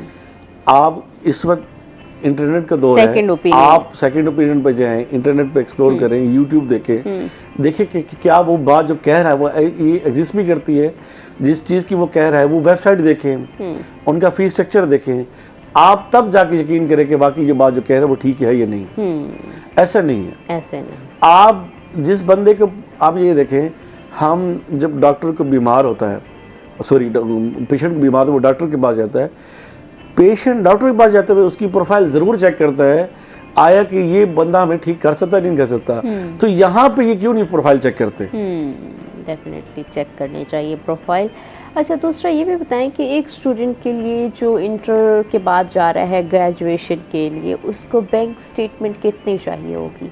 ये डिपेंड करता है कंट्री टू कंट्री। अच्छा, जर्मनी के लिए फॉर जर्मनी के लिए अगर हम बात करें, आपको 12,000 यूरो यानी कि 40 से 45 लाख ब्लॉक अकाउंट बहुत ज़रूरी चाहिए होता है। अच्छा, मैं ये कहता हूँ, अब बाकी कंट्री जैसे टर्की है, टर्की की बैंक स्टेटमेंट है लेकिन कब है, 20 लाख है। अच्छा, लेकिन आपको वीज़ा लग जाता है, वीज़ा आसान होता है। लेकिन अगर आपके पास वो 20 लाख किसी से लिए हैं और आपने बैंक स्टेटमेंट शो की है, आप बिलीव करें, आप ये भी जस्टिफिकेशन देने पड़ेंगे आपके वो 20 लाख कहाँ से है। अगर आपने गोल्ड बेचा है तो गोल्ड का आप तक पड़ा हुआ था, उसका टैक्स का आपने दिया, आपने वो फाइलर हैं, आप जहाँ भी झूठ बोलते जाएंगे फंसते जाएंगे। आपने जानवर बेचे, जमीन बेची तो उसका पीछे सारा आप हिसाब दें। मैं ये कहता हूँ जर्मनी इस लिहाज से बाकी मुल्कों से ज़्यादा बेहतर है कि वो ये कहता है कि आप अपने ही नाम का हमारे मुल्क में अकाउंट खुलें बैंक में, और वो अमाउंट जो है इधर ट्रांसफ़र करें, और फिर उसकी रिसिप्ट लगा के आप अपने एम्बेसी डॉक्यूमेंट्स के साथ अटैच करें, उसकी बेस पर वीज़ा लग जाता है। आपको ये जस्टिफिकेशन नहीं देनी पड़ी जाती है कि ये अमाउंट कहाँ से आई है। सही। अच्छा, दूसरा ये कि जो स्टूडेंट्स पढ़ने के लिए जाते हैं, तो जैसे कि जर्मनी के चले हम ले लेते हैं कि जर्मनी जाते हैं, ग्रेजुएशन करते हैं, मास्टर्स करते हैं, तो फिर उसके बाद कितना आसान हो जाता है उनके लिए वहाँ के सिटीजनशिप लेना? आसान है। आप ये देखें कि जर्मनी की मैं बात करूँगा तो आपका ना स्टे पीरियड काउंट होता है। आपने 5 साल स्टे पीरियड काउंट कर ले तो आप PR के काबिल हो जाते हैं। अच्छा, फिर डिपेंड करता है कि आप अगर स्किल बेस पे गए हैं जॉब करने, आप 21 महीने में भी PR के काबिल हो जाते हैं। अगर आप उस कैटेगरी में फॉल करते हैं जो वहाँ पे जिनको ज़्यादा बंदे नीड है, मैं एक बात कहूँ, एक उनको इलेक्ट्रिक इंजीनियर बहुत ज़्यादा नीड है, आप वो ब्लू कैटेगरी में आते हैं, उसमें जाके आप एक थ्रेशोल्ड है पे स्केल का, उसकी बेस पर आप 21 महीने में आप PR के काबिल हो जाते हैं। अच्छा, 21 महीने में आप, मतलब ये मैं आपको बता रहा हूँ, ये हर प्रोफाइल की नॉर्मली ये होता है कि अगर मैं होल सर्कल में बात करूँ कि आप 5 साल में नॉर्मली PR के एलिजिबल हो जाते हैं। अच्छा। चाहे आप किसी भी कैटेगरी में फॉल करते हैं। ओके। अच्छा, दूसरा ये कि कम खर्च में किन कंट्रीज़ में जाके बच्चे एजुकेशन, कौन कौन से कंट्रीज़ में जा सकते हैं? कम खर्च में मैं बात करूँ तो फिर चाइना, टर्की, मलेशिया और थाईलैंड है। अच्छा, इन कंट्रीज़ में जा सकते हैं। और मैं एक और ऐड करना चाहूँगा कि हमारे जो लोग कम्युनिटी है, उनको ये लगता है कि शायद जो कंसल्टेंट हैं या जो एजेंट या जो काम सही कर रहे हैं, वो कहते हैं एक दराज में हमने पेमेंट या डॉक्यूमेंट्स रखे हैं, दूसरी तरह से आप वीज़ा निकालते हैं, जबकि हम एम्बेसडर नहीं हैं किसी भी एम्बेसी के। उसमें होता क्या है कि आपने एक प्रोसीजर अगर से आप नहीं गुजरेंगे तो आप कभी भी लीगल वे से बाहर नहीं जा सकते। वीज़ा, किसी मुल्क का वीज़ा लेने से पहले आपको सबसे पहले ये देखना होता है आपके उस मुल्क के साथ कितने अच्छे रिलेशन हैं। कितने अच्छे रिलेशंस हैं। सर, आप कोई हेल्थ के ऊपर आखिरी मैसेज देना चाहें 30 सेकंड्स में? देखिए, हेल्थ पे मैसेज यही है कि सबसे पहली बात यह है कि अपनी सेहत का ख्याल रखें, खाना अच्छा खाएं, नींद पूरी करें, और अपने दिमाग के अंदर से नेगेटिविटीज़ निकाल दें। जितना अपने दिमाग को पॉजिटिव रखेंगे उतना फिट रहेंगे। पॉजिटिव रखेंगे उतना फ़ायदा होगा। खलील गौरी साहब, आपका बहुत बहुत शुक्रिया, आपने अपना कीमती वक्त दिया है। बिलाल अहमद कुरैशी साहब, आपका भी बहुत बहुत शुक्रिया, आपने अपना कीमती वक्त दिया है। नाजरीन, आज तक के लिए इतना ही। अपनी होस्ट युसरा बलोच को रोही एट 10 से दीजिए इजाज़त। फिर मिलेंगे नए मेहमानों के साथ, तब तक के लिए अल्लाह हाफिज़।